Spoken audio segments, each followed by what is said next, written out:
All personnel, clear the launch platform. All personnel, clear launch platform.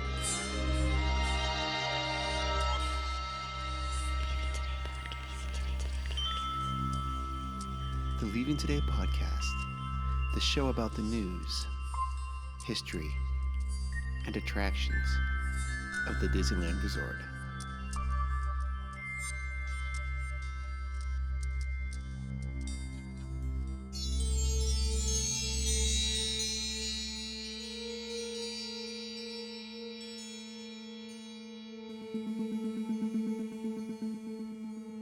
Well, come on, Wendy. Let's go. But where are we going? To Neverland. Neverland.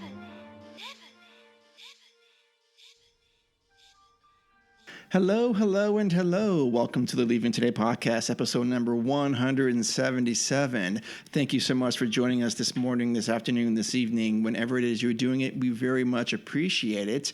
My name is Mark, one of the co-hosts here of the LTP. Sitting to my right is the Trail Master of Puppets himself, Oogie. Good evening. Good evening, sir.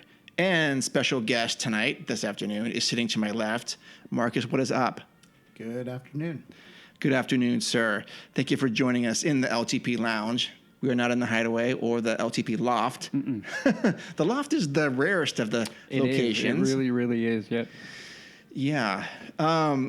So episode 177, when I think of 77, what comes to your mind? Anything? Udi? Star Wars. Star Wars? Same with you? Well, that and my, being born. Oh, you were born in 77? Yeah. So you're the same age as Space Mountain. Space Yes. Mountain, 1977 as well.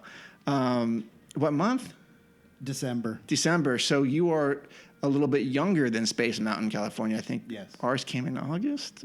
I don't know. Someone fact check me on that, but I think it's August of 77. I don't know. But yes, it's Star Wars and Space Mountain. That's what I think of. Holy cow. Anyways, if today's your first time listening to the show, thank you so much for downloading, streaming, however it is you're doing it. We very much appreciate it.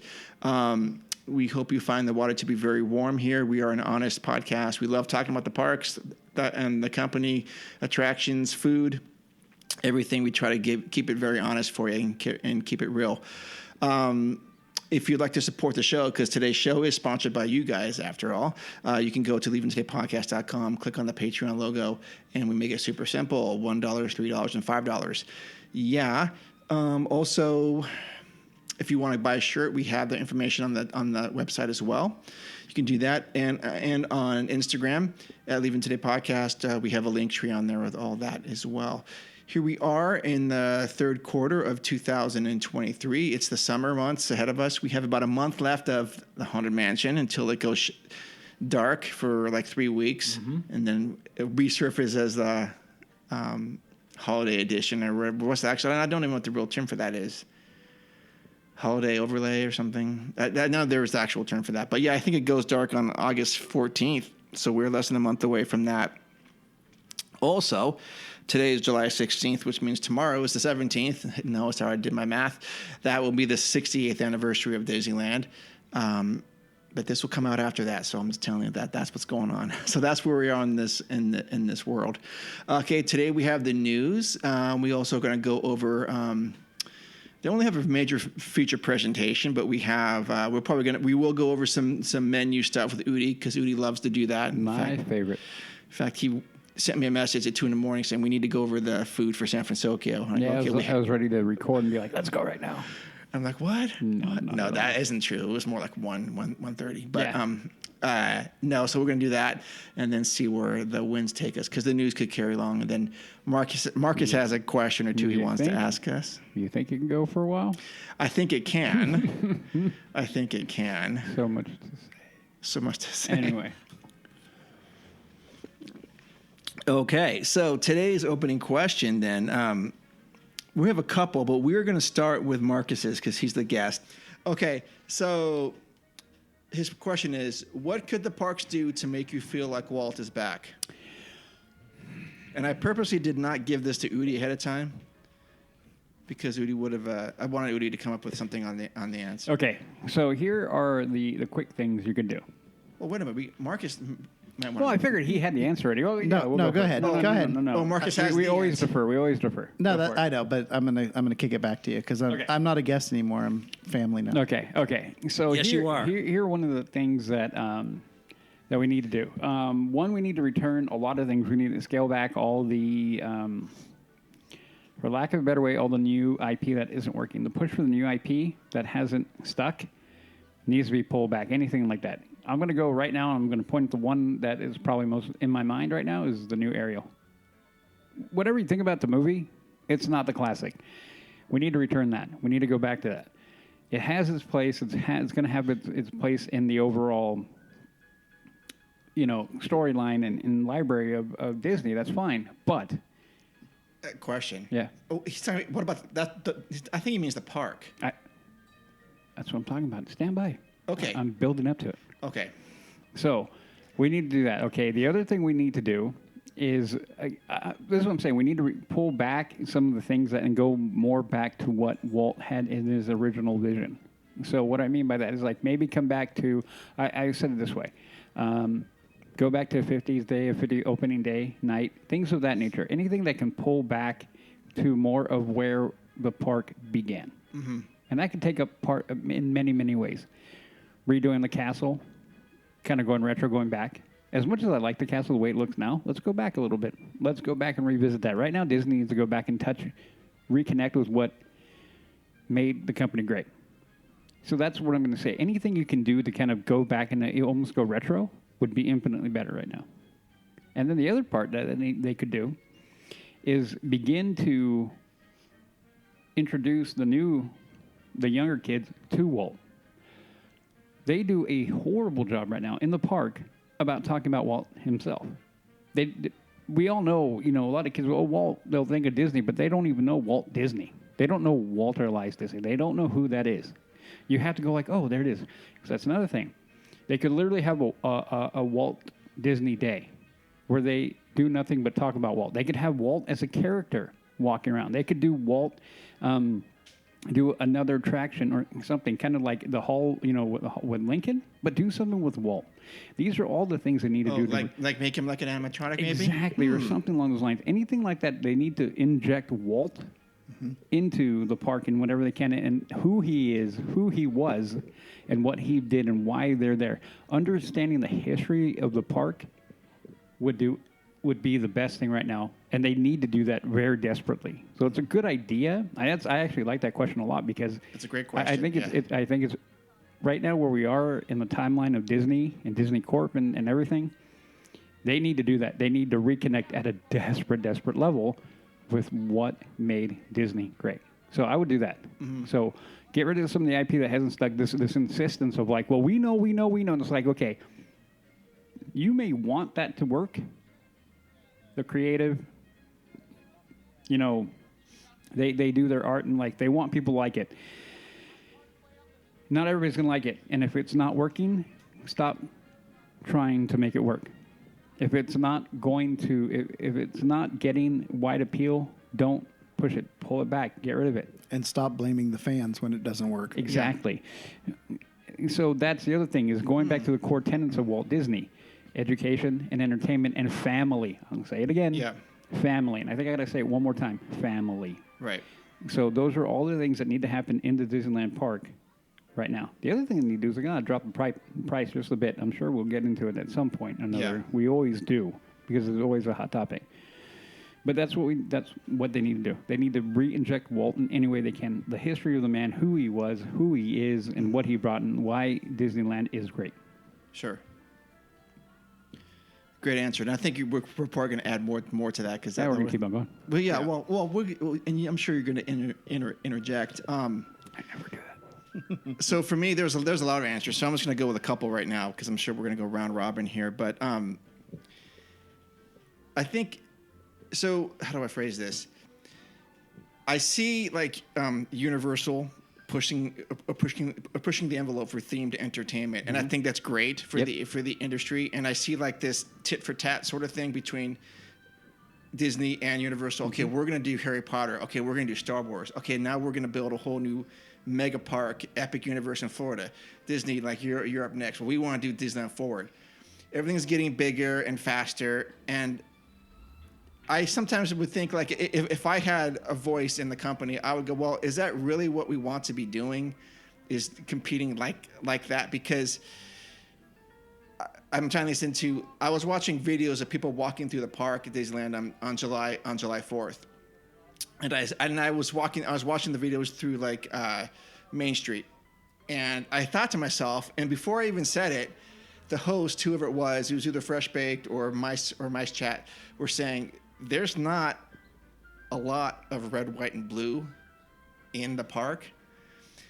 And it occurred to me, like, I mean, and so I thought the same thing. I go, where's all the pageantry here, the colors?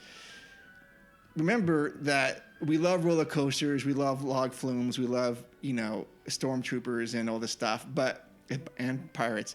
But Disneyland was really built to celebrate America and the hard facts, the ideals of everything that got us to where we are today.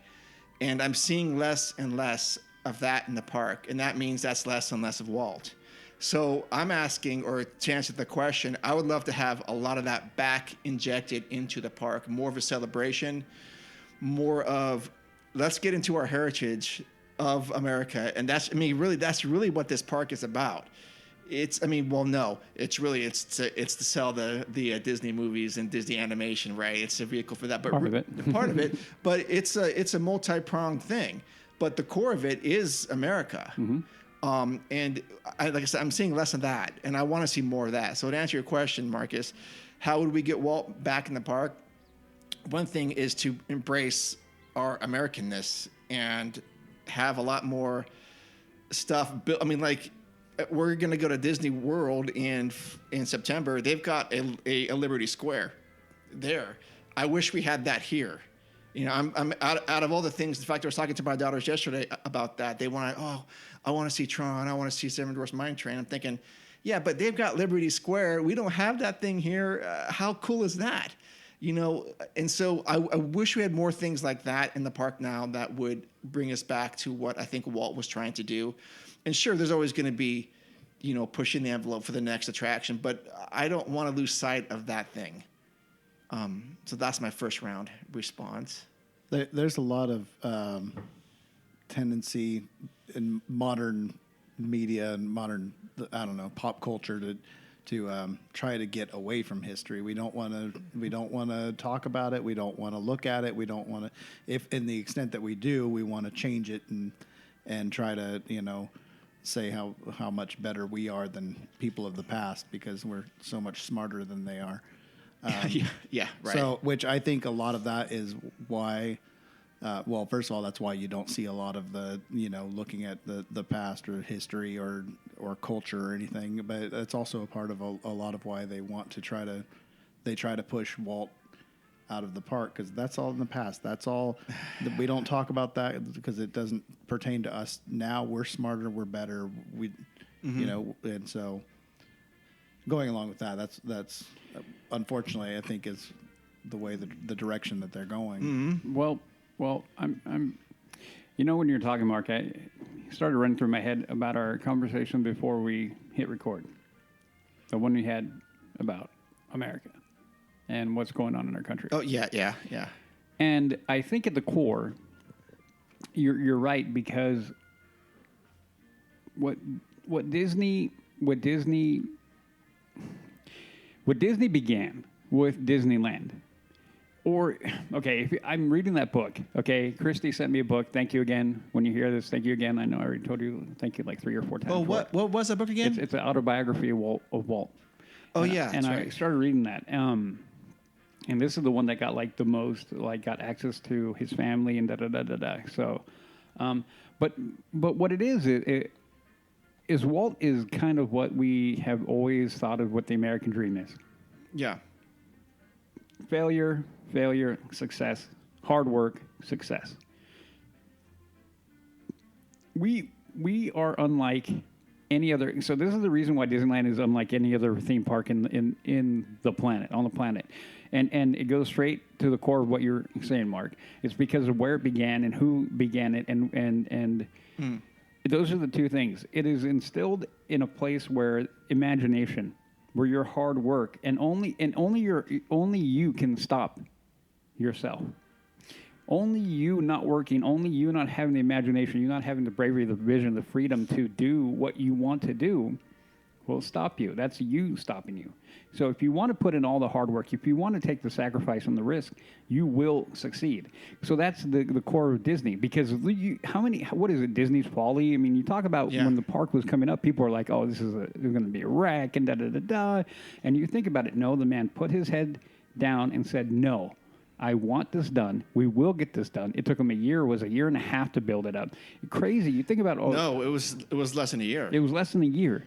Yeah. You think about that, and you think about all that was done was because of the attitude and the mentality of what you have here. Yeah. As you work hard and you can succeed. No matter what you go through, the hardship you go through, you will succeed. So by removing that, and the same thing what you're saying, Marcus, by removing our history and removing what he did, we're cutting ourselves off at the ankles at a huge level. I've always said that if you do not remember or know your history, you are doomed to repeat it.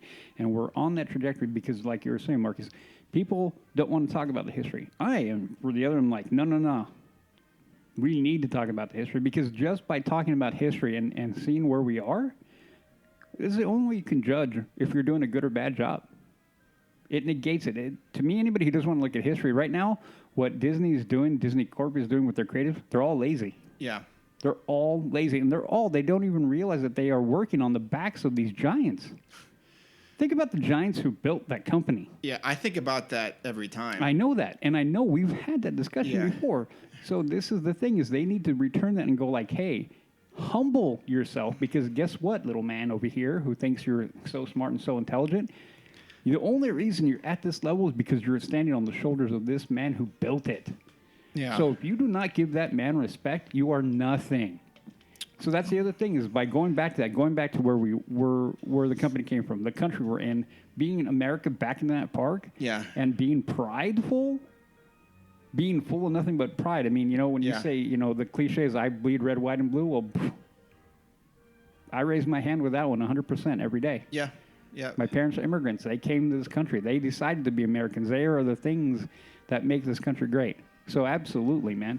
It needs to come back in a big way. Remember our history and remember where we are. So you talk about the laziness of the people standing on the shoulders of giants. That's the problem with the company as a whole. You see, that's why the movies are and all the entertainment is so terrible. Yep. It's look at all these tropes that you see in classic Hollywood and everything. It's so silly and ridiculous, and we know better. So we're going to write movies that that make fun of all of that. And how's that going for them? There's a reason that all of that stuff is considered classic. All those movies are considered classics. And it's all of those cliches and everything, that's stuff that people loved, and that's why they kept working it into the movies. So by crapping all over that and pretending that you're so much smarter and everything, you're just taking something that everybody loves and just destroying it. And then you can't figure out why nobody loves what you're making. Therefore... then they look at you like, well, you don't get it. It's like, no, I get what you're trying to do. Right. I just don't like it. Right. I'm not a moron. I can see what you're trying to do, and you're lazy. Yeah. I can tell. I can tell. Have you seen the new the trailer for Snow White? Oh, I saw the pictures of it, yeah. Good Lord. I posted on it. Why is it even called Snow White? I didn't think that was even true. Oh, no, I totally thought it was a Babylon Bee parody. Oh, that's right. You said something that, about that. Yeah, because it's... the dwarves aren't dwarves. Snow White isn't white. She doesn't care. She don't need no man. And so you're changing everything about the story. It's no longer Snow White. Which is fine. Why not just make your own movie? But make your own princess. Oh, well, if that's true, that's gonna fail. It's just a waste of money. Oh yeah. No, I called it already. Called it already. I'm like, I will call this right now. This will fail in the gigantic, even bigger than Little Mermaid. Because whether or not you like Little Mermaid or not, or even like Indiana Jones Battle of Destiny or not, whatever it is, your opinion on whether you like those films isn't even the point right now. Because you look at the grand scale of everything, they're failing. Mm-hmm. Elemental, failure. Little Mermaid, the new one, failing. Battle of Destiny, failing. And it's not because the entire country is racist or they hates don't women. it's because the product isn't good. Yeah, they're good. Yeah. Right. The core now one thing that Bob Iger in I think it was the last quarterly meeting before this one, his next one's going to be a gangbusters. I can't wait for this. I think it's going to be next month, at the end of next month. I think next quarter. I think I got to look at it. I don't think they've announced when they're officially going to have it though. I don't know. But anyway, one thing that he had very, very accurate, and I appreciate it because he said it's about storytelling. It might be at the end of this month. I think company, end of this month. I think it has to be, right? Yeah. I got to look it up. For like a quarter 2 review, I think it's the end of this month. Yeah. But I remember him, and I'm paraphrasing, basically saying that, the power of what Walt Disney did was tell good stories. And I'm like, well, yeah, you did. You're not now. So you haven't. Yeah.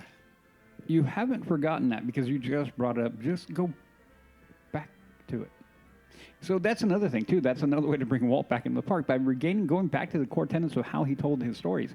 Like right there, the Snow White and the Seven Dwarfs right there, that right there is just what started the company. What movie started the company? Yeah, Snow White. So to me, when I saw that, I took it, not only as just a personal front, I'm like, are you kidding me? I took it like, how is anybody, and I'm going to do it right now. I did it on my Instagram. I'll do it right now. I'm going to call any Disney fan out right now who calls yourself a Disney fan, and you're going to be, oh, no, it's going to be fine. I'm calling you out. You're wrong.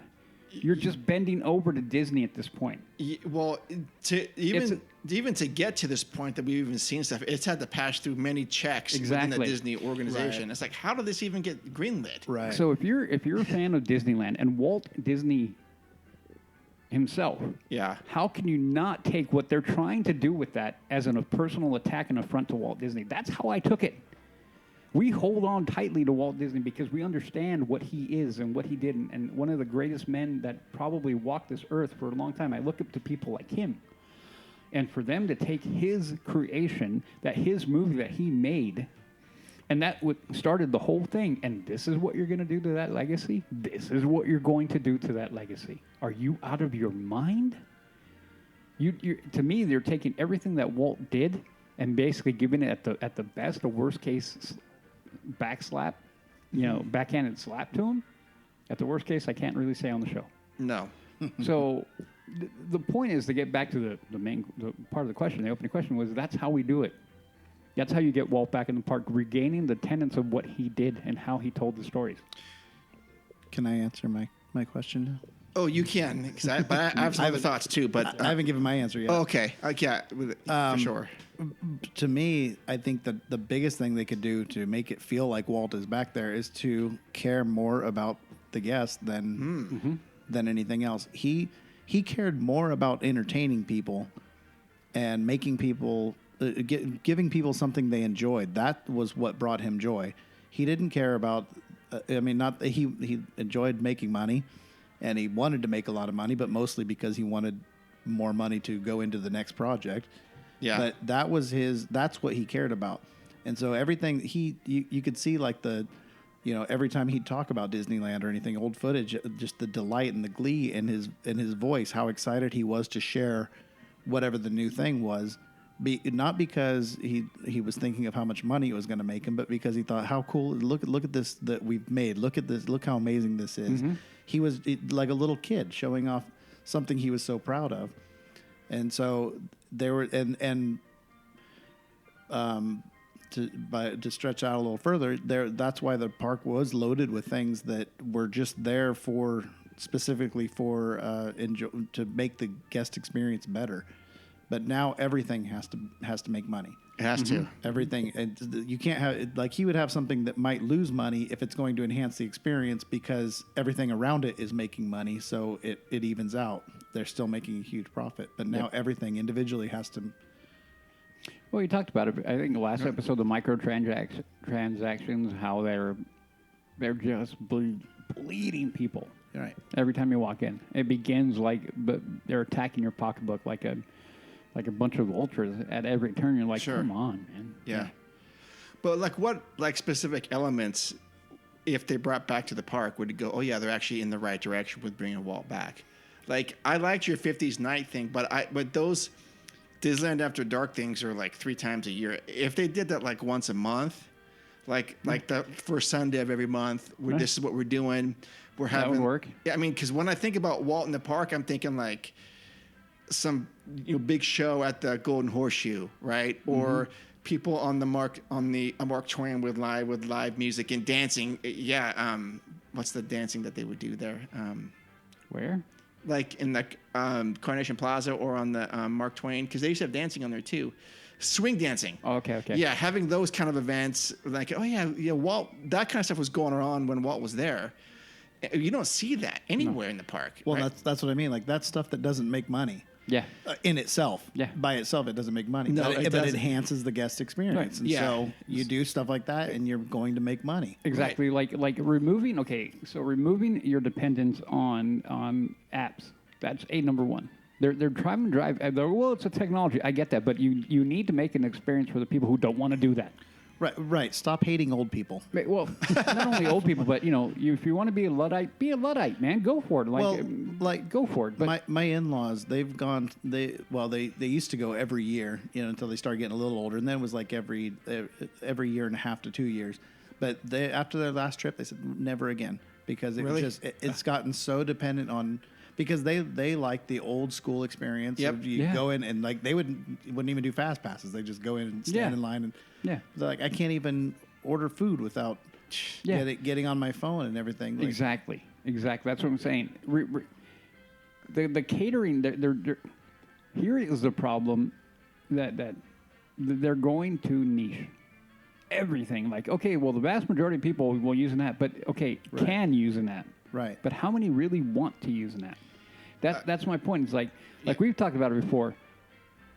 We put our phones away most of the time unless we're going to take a picture, or now because we're forced to use the freaking app. Yeah. Put the phone away. Enjoy the time. Enjoy the space. The more dependent we are on technology, the less it takes away from us enjoying the freaking park and all the work. So that's one right there. Yep. You need to go back to that. Okay, if you want to, you can. But if you don't want to, here you go. Here is your option. Give me the option. Yep. Give me the option. And let it go from there. And don't worry if like, well, now we got to man that station. Okay, and? Well, that means we got to pay that person to be there. Okay, and? That's the point. It's like, so what? That's the other, that's one of the big things right there. Remove that dependence. Remove reservation systems. Get rid of that. Yes. It can be so confusing and unnecessary. Yeah. Get rid of that. All these And little Lightning Lane is a joke. Lightning Lane, the pay to play, all that crap is not Walt vision. That isn't Walt. Walt wanted a place people would go to enjoy themselves, not so we can sit there and pilfer your pocket for every freaking little coin that we could when you walk through the turnstile. Right. So that's another thing. You get rid of the pay-to-play stuff. You get rid of the microtransactions. You get rid of the necessity of the needing to be on an app to do anything in that park, and then you just return the things to the way they were back further. And let the consumer decide. Stop trying to drive people in what you think is better. The market will decide, and I'm going to tell you this right now. The market is yelling at you right now, Disney.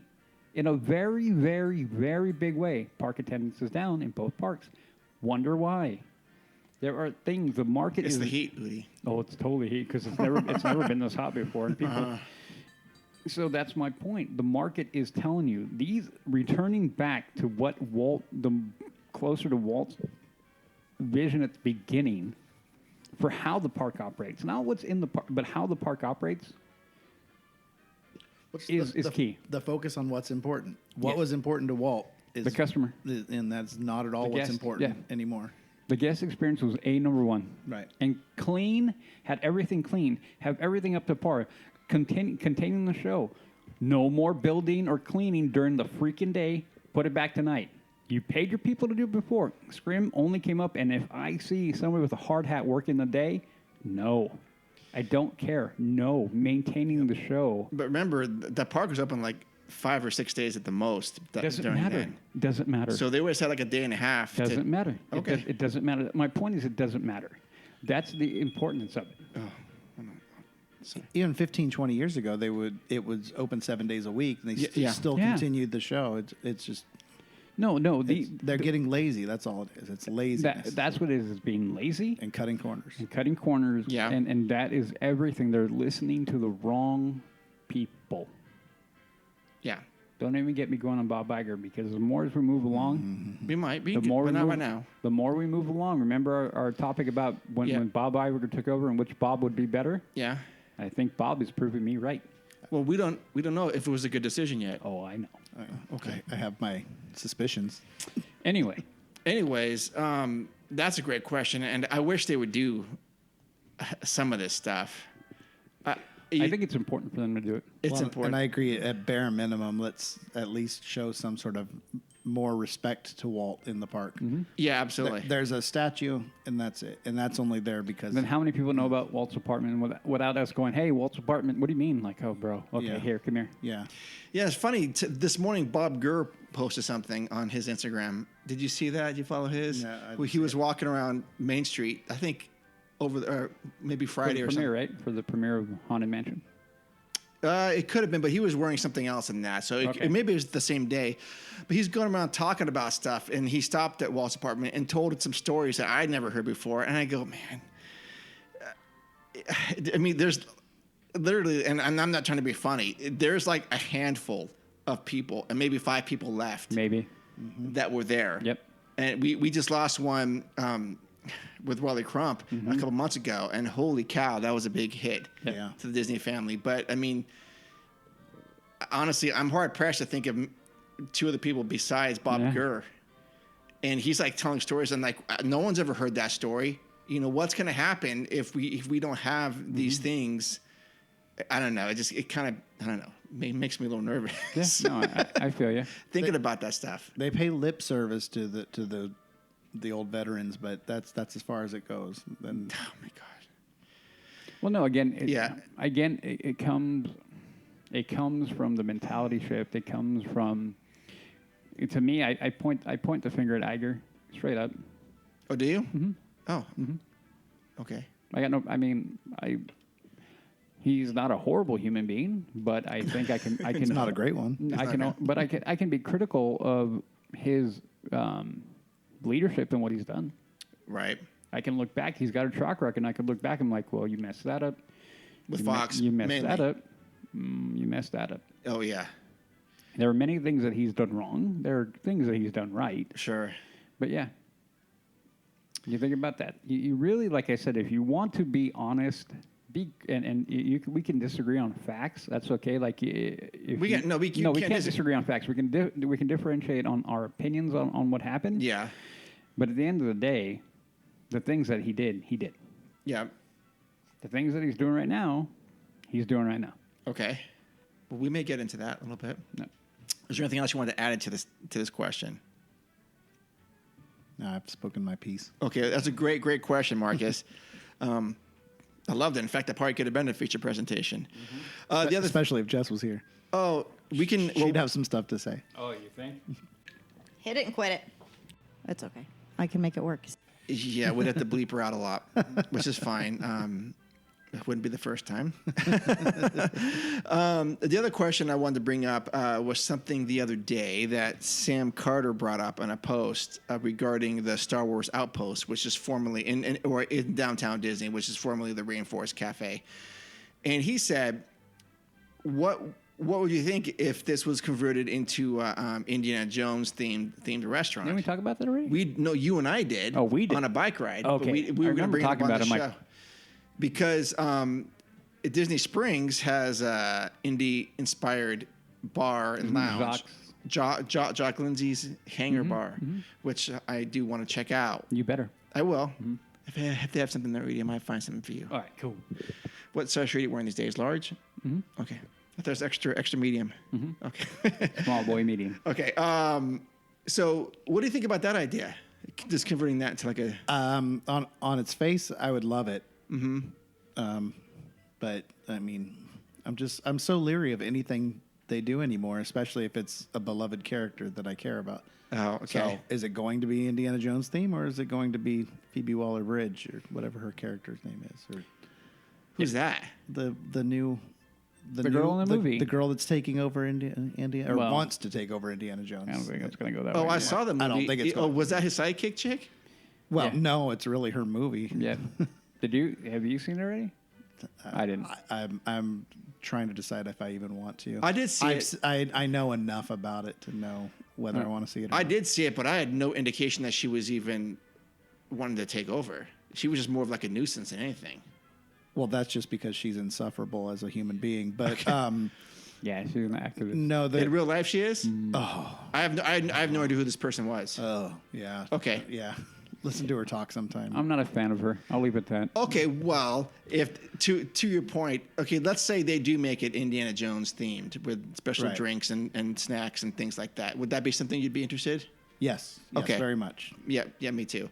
But I do fear about what you brought up. It could be more of something else. Well, again, this is where I go to the mentality behind Disney. Like, okay, you cannot. It's indie. It isn't the sidekick. I mean, the only Right. sidekick that had any was the guy in Temple of Doom, right? What's his name? Short round. short round. Short Round. Okay.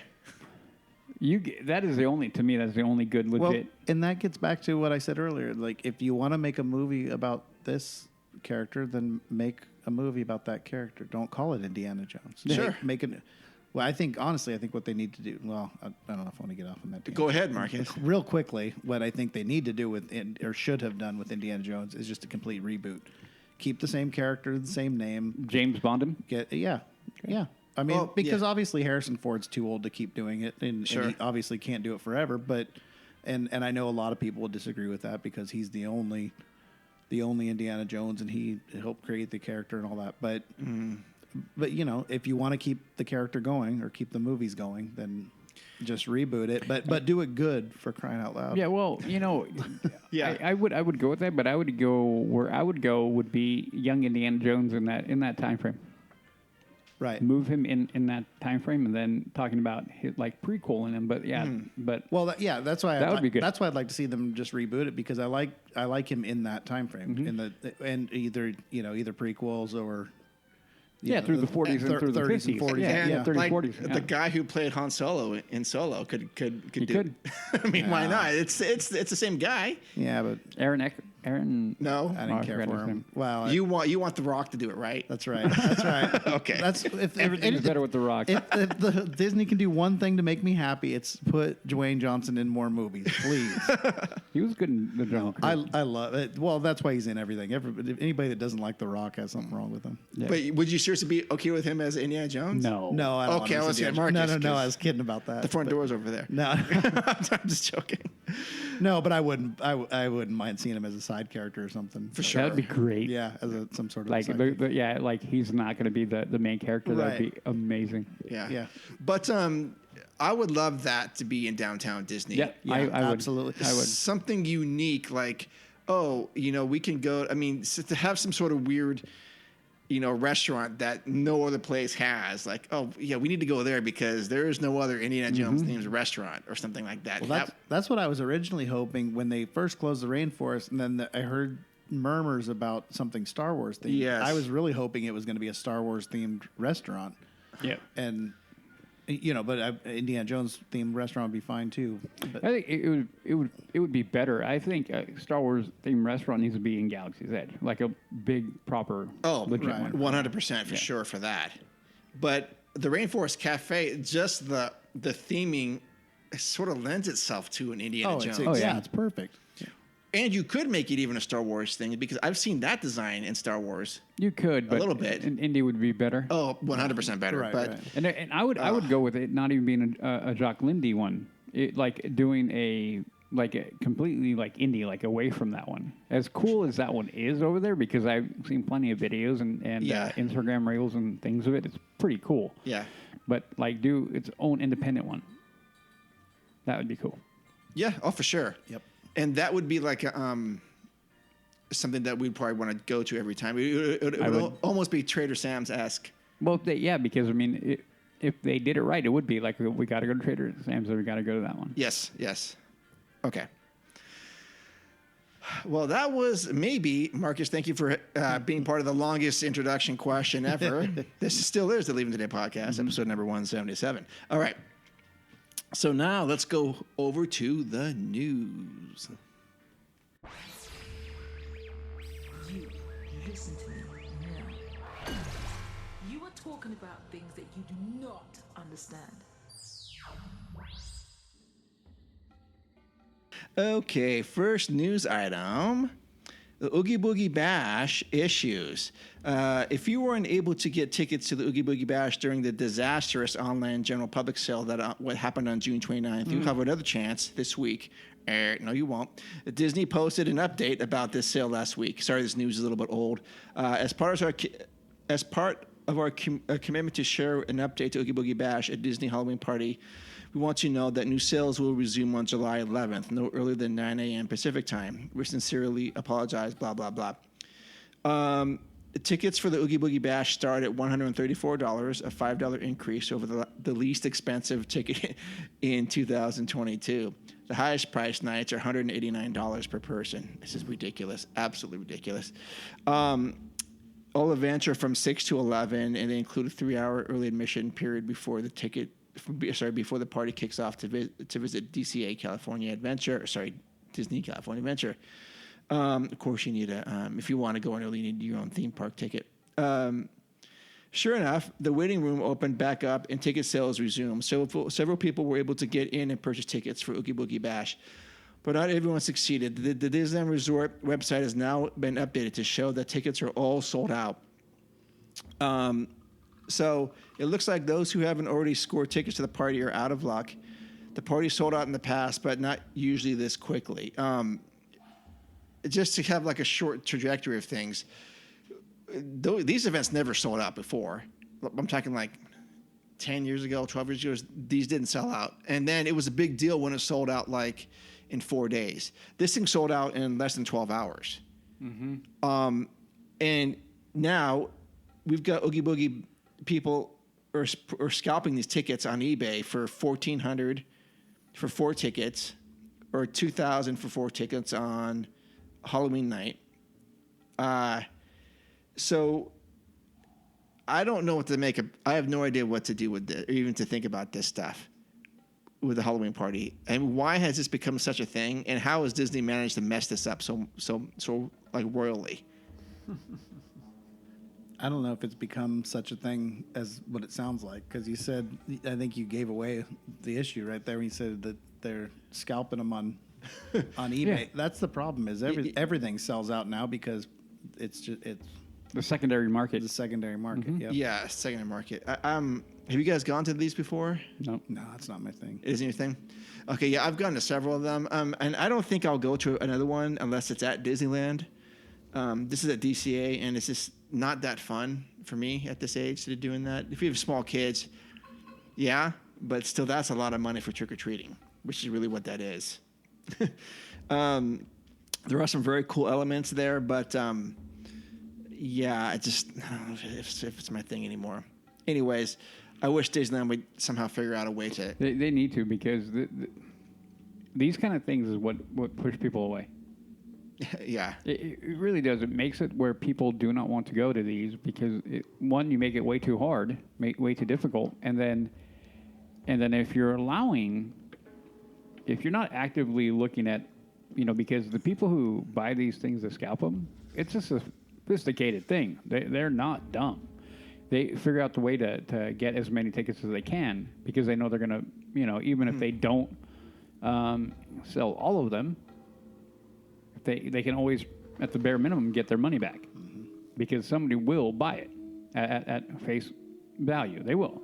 So, yeah, Disney needs to do something. They got to figure this out. They're a billion-dollar company. You need to get on your cybersecurity and try to figure out a way to try to at least shore it up. You can't get rid of it completely, I don't think, but there are things to do to mitigate this. I mean, I don't know how many times I went to buy tickets like, okay, you can buy 2.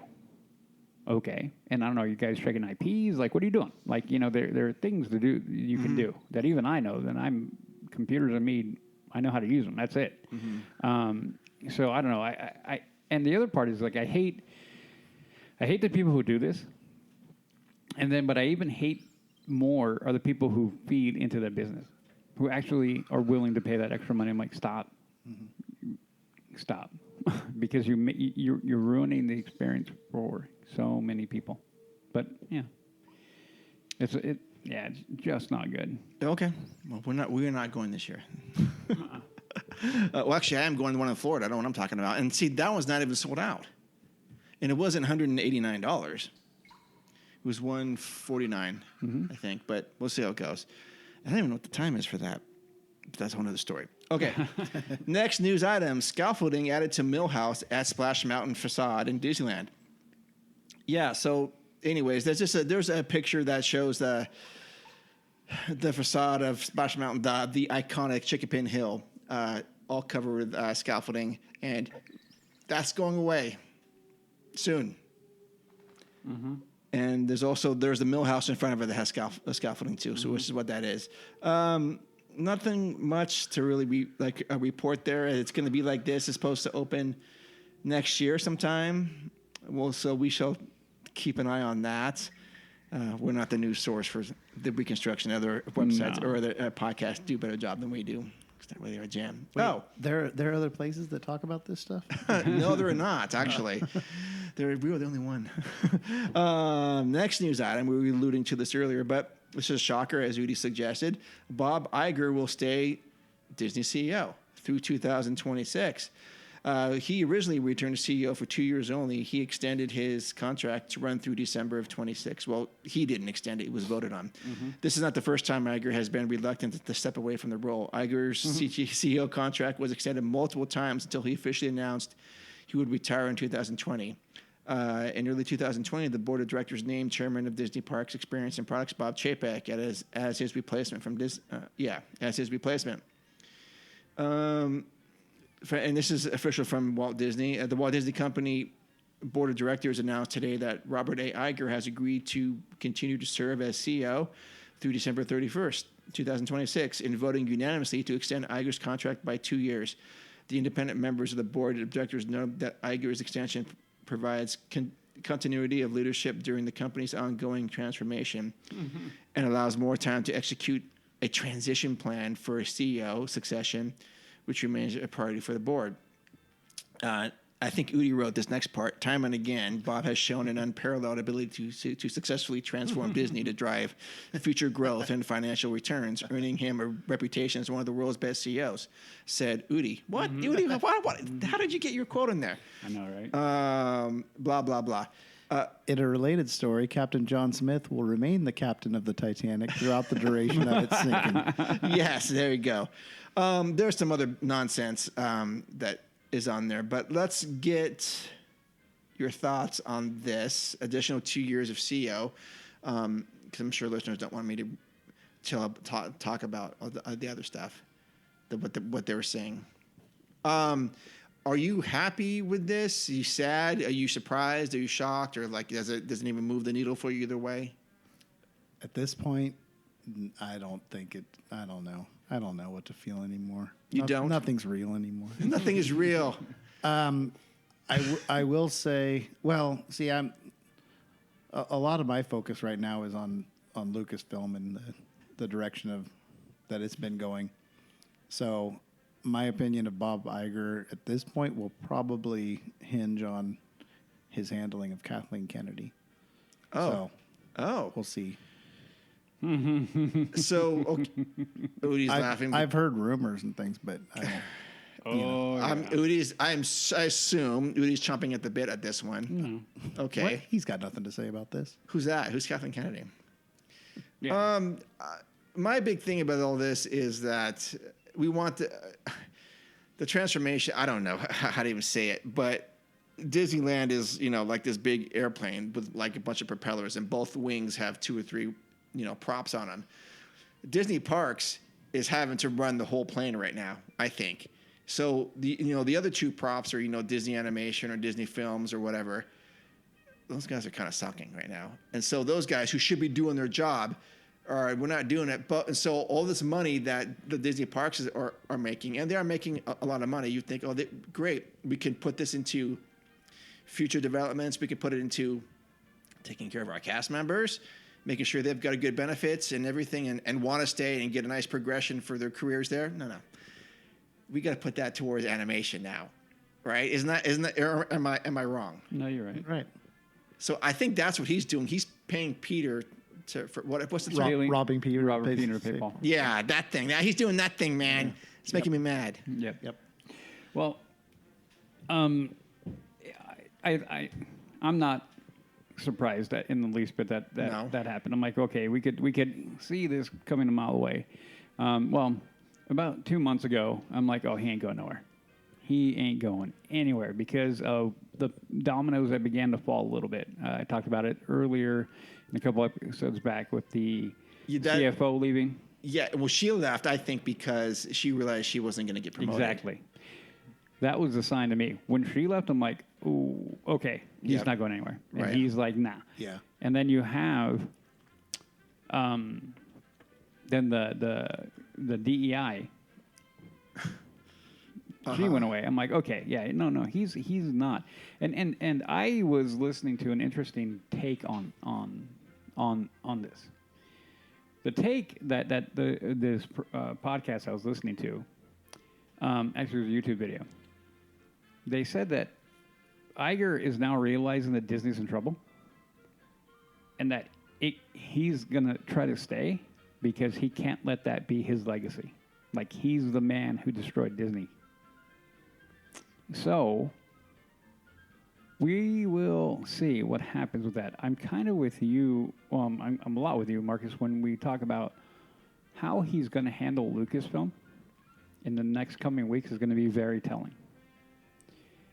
The rumor has it now, and I'm going to go out here. This is a rumor, grain of salt, huge rumor. Lucasfilm, a scant hour and a half, no, 2-hour drive from here. If that. I've been there a couple times. I think Marcus was just there over the last week. Yeah, it was a 4-hour drive home. It was? Don't go on a Friday afternoon. No, don't do that. Did you go 101 to 37? No. I was actually, I don't know. You want to get off on this tangent? Oh, we never get off tangents on the show. No, but yeah, just Bay Area. The classic Northern California thing is, Yeah. you ask us how long it takes to drive. We say it depends on traffic. Yeah. Sure. Yeah. But the rumor, again, there has been one big all-hands-on-deck meeting at Lucasfilm that the reports coming out of it, again, rumor, I got to highlight, I got to really punch that forward, it's rumor, that they've been told that they're, how do I put it, Kathleen Kennedy is going to be unavailable for a couple weeks. Was she going on vacation? Yep. Okay. On a sabbatical. Shit. And that certain executives are now taking over different aspects of Lucasfilm. Yeah. So a certain one is taking over the financial part, the other one's taking over the creative, the other one's certainly taking over the personnel side of it. So apparently there's, again, all rumor. I don't know if that is true. That's essentially what I've heard too. And everyone's been told these are the guys you answer to now. Yeah, that really? that Kathleen Kennedy is no longer really. She may be there, but it's only going to be as a figurehead and ornamental. And her contract runs out next year, so Yep. I have the feeling that they're just going to kind of keep her around as a lame duck and just let her, ride it out, and then she can retire with her talking about how great she's been. And Yep. So again, And she will get like a Disney Legend award. Oh yeah, they'll probably do all that. Right. But anyway, but I'm with you on that. Iger's legacy at this point right now is mixed in my mind. There are going to be certain people who, there was a ton of people who, once they heard he was coming back, were nothing but like over the moon. And I'm like, are you? Be careful what you wish for. Yeah, like are you? Remember that conversation we had at the time? Yeah. Go back. I gotta look back and go. You can go back into. We actually have a full-on blown discussion about is this a good idea? Yep. Would you be okay if Disney decided to sell Lucasfilm, but kept the IP for the park? Okay. If that's even legally possible to do that? So, that was a hot topic being discussed maybe about a month ago. Oh, it was? It was. Okay. In the circles that I in my socials and the things that I look at. Oh, I didn't know that. He hangs out with people that can buy Lucasfilm. No. Yes, he does. No, but I listen to I put my head down and I listen to the rumors because they're fun. They're fun to listen to. Sure. I'm like, that'd be great. The reality is what we have right now. But that was the discussion. And there's a group of people who are saying, yeah, they can absolutely sell it. the counter would be like, yeah, how do you do that and disentangle it from the park? And I'm like, you guys are really making it too difficult. You lease that out. It's not like, how difficult is this right now? So I would be okay with it at a certain level, and really would be who took over it.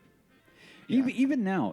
Okay, so let's flash forward like a year or so, or 6 or 7 months when Kathleen Kennedy's contract is up, which, by the way, she was supposed to be, I think the rumor is, begin negotiating in a month or two. I don't think it's going to go over well, but who knows? She survived before. But we can flash forward. Even if she finds her way out the door, like they don't extend her, okay, who's going to take over? Who's going to take over? I know I have my... A Lucasfilm? Yeah. Oh, probably Filoni. Well, or no? I don't think it should be Filoni. I don't think so either. Or the other guy. Favreau? Yeah. Favreau. I absolutely think it should be Favreau. Now, here is the problem with that. I don't think Favreau would want to do it for a very long time. Favreau, at the core of he's a creative. The business and all that crap, I don't think it's really his bag. No. Could he be a good interim? Yeah. Could he go through and be like, okay, guys, this is how we're going to take story and reinvigorate Lucasfilm? In my opinion, if Bob was intelligent and wanted to figure out how to read... And he is. Well, he's a smart guy, but if he did the prudent thing for him to do right now would be to go like, Dave Filoni is going to be the successor for Lucasfilm. Mm-hmm. When Kathleen goes, he's taking over. We have a 3-year contract. Blah blah blah blah blah blah. He does that. You regain probably 50 or 60% of the people you lost as fans.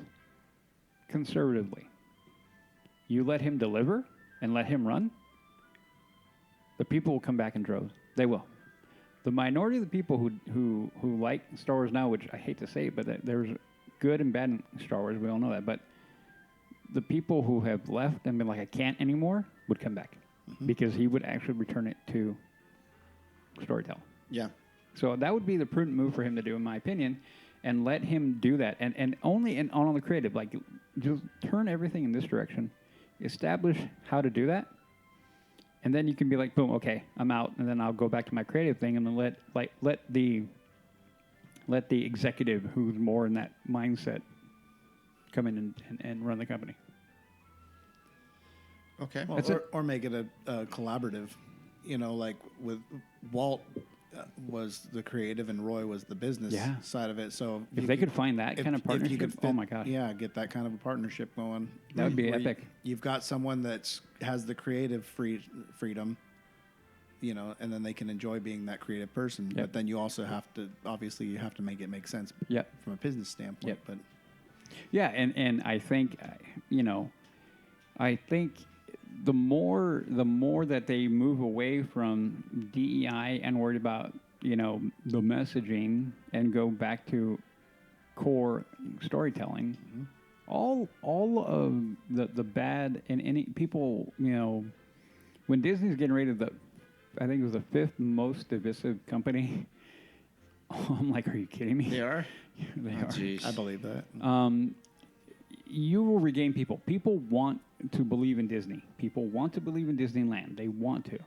I mean, we still do. I mean, even through all our griping and complaining, we still go like, oh, Disneyland, I want to go back. Hmm.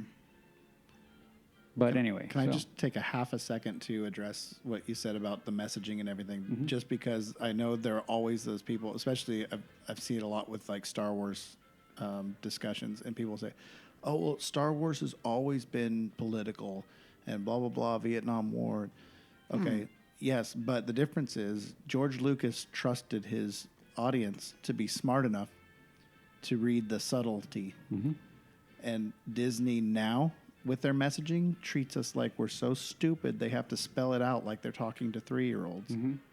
That's the difference. Oh, yeah, no. Trust your audience. Trust your audience, and they will continue to come back to you. Exactly. Like, the other part of that, and this is what always good when you can see a good story. Well, what makes a good story is that when you tell the story, and they can go to people and go like, well, what did you get out of it? And that can vary. I mean, the through line will probably be very similar, but then everyone can take away their own nugget. That's what made Star Wars and any good IP. Star Wars, Star Trek, Lord of the Rings. You look at these big ones. You know, now they're like, well, I don't see myself in it. What do you mean? Like, I didn't need to worry. I didn't worry. Like, you know, growing up, Luke Skywalker, Han Solo, dude, like Boba Fett. Like, what they looked like didn't matter. It was more of what they embodied.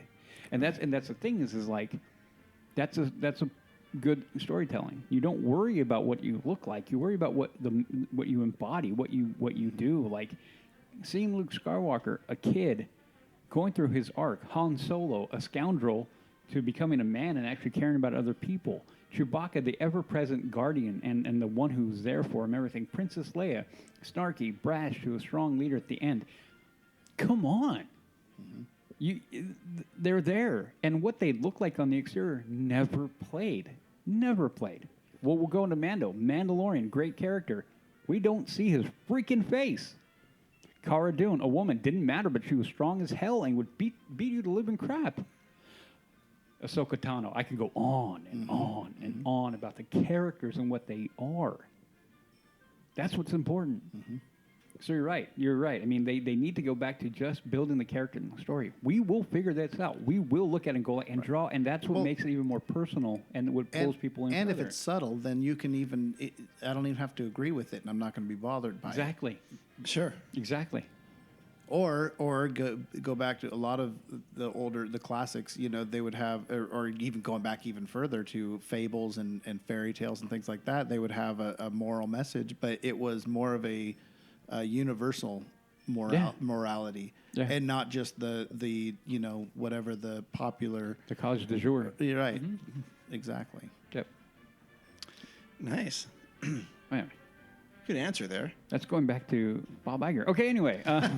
Oh yeah, so that's what that was. Yeah, that's where we went off on. Did all that come from the Bob Iger? No, it came from me asking if he it'd be okay with Lucasfilm.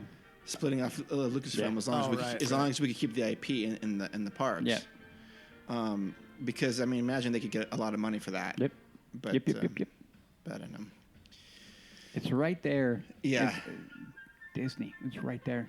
You can get that all back. All that market share, you've lost 70% in market share in movies. It's all there for you to just pull right on back. And there's a reason they were one of the most profitable companies in the world for the last almost 100 years. Yeah. Until just the last few. Couple. Yeah. Then why don't you take a look at what's changed? Exactly. And maybe try to go back. undo that. And go back. Okay, so we shall see this. 2026. Iger 2028 as well, probably.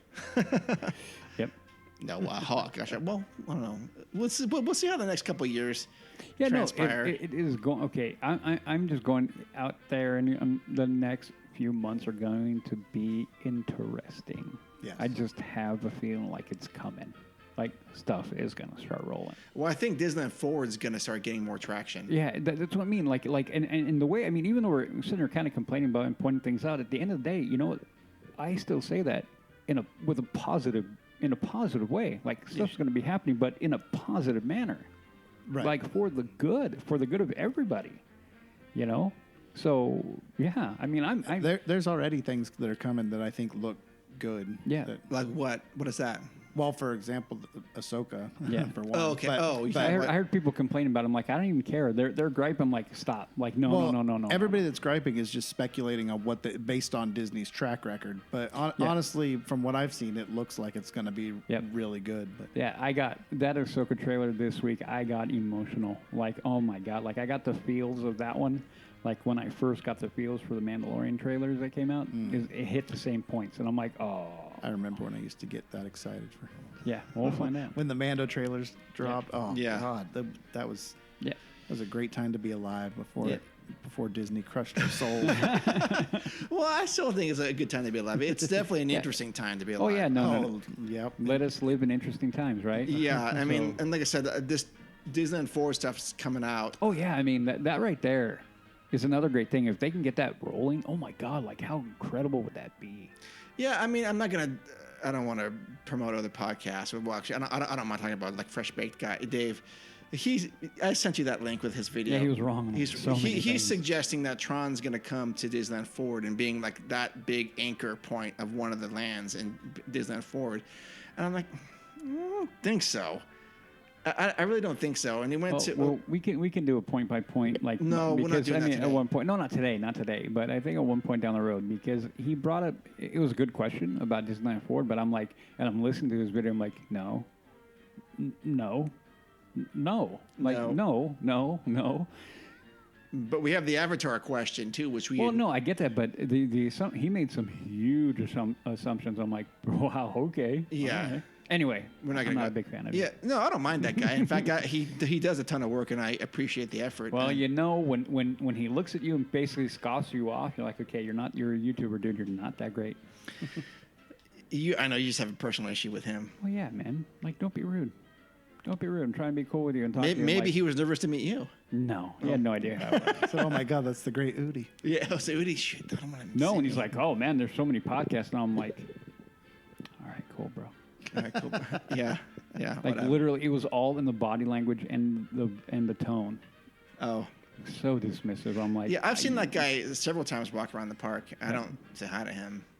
No, but I figured like, hey, look, we're in the same vein. We're like you do YouTube, I do podcasts. We talk about the Disney, and we like it. And just wanted to like touch base and come on, like a camaraderie. Like, hey, we're kind of peers. And nope, I'm like, okay, dude.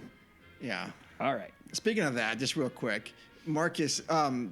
So you download our show, of course. Would you listen to it if we did on YouTube as well, or would that change the way? No, actually, I probably, I definitely would, but that's probably would be my the method that I would consume it, because the podcast service that I use, which is fine, but lately I've gotten kind of tired of what the stuff that I've been listening to, so I've been spending a lot more time on YouTube. Okay. So like when you're, because I'm on the road a lot. Yeah, that's gonna ask. A lot. So you could stream YouTube audio when you're driving. Or the Yeah, video? I do it too. I can. Yeah, Oh, you do? and I don't know if that's just because you have to have YouTube Premium to do that. I don't know. I Okay. have no idea. Okay, I'm just trying to ask. I think it's just a setting that you can turn on, so I can turn my screen off and still continue to. Good to know. Good to know. Which I always do, because that is the only safe thing and to do legal when you're way. driving. Yep. Oh, sure. I'm just trying to think of how we're going to do this. I do it. No, I do it at work too. I will sit there, start the video. You go click. You do a couple little things, and then you can shut your screen off and have the audio playing. Yeah. Okay, cool. Yep. Just do a little asking. Okay, next news item: Disneyland workers could get nearly a $20 an hour following. Could get nearly $20 an hour following an appeals court ruling. Yeah. So that just happened. A 3-judge panel from the 4th Appellate District Court ruled that Disney needs to follow Anaheim's minimum wage law because it does in fact receive city subsidies. Yes, they definitely do receive subsidies. That means Disneyland employees could soon see their minimum wage increase to nearly $20 an hour. Good for them. Good for them. So this is still something that Disney's probably going to push back on, I would imagine. Well, yeah. I mean, that is the game, right? That is the game. Yep. But that is a really good thing for them, and I hope those cast members get every dime they can get.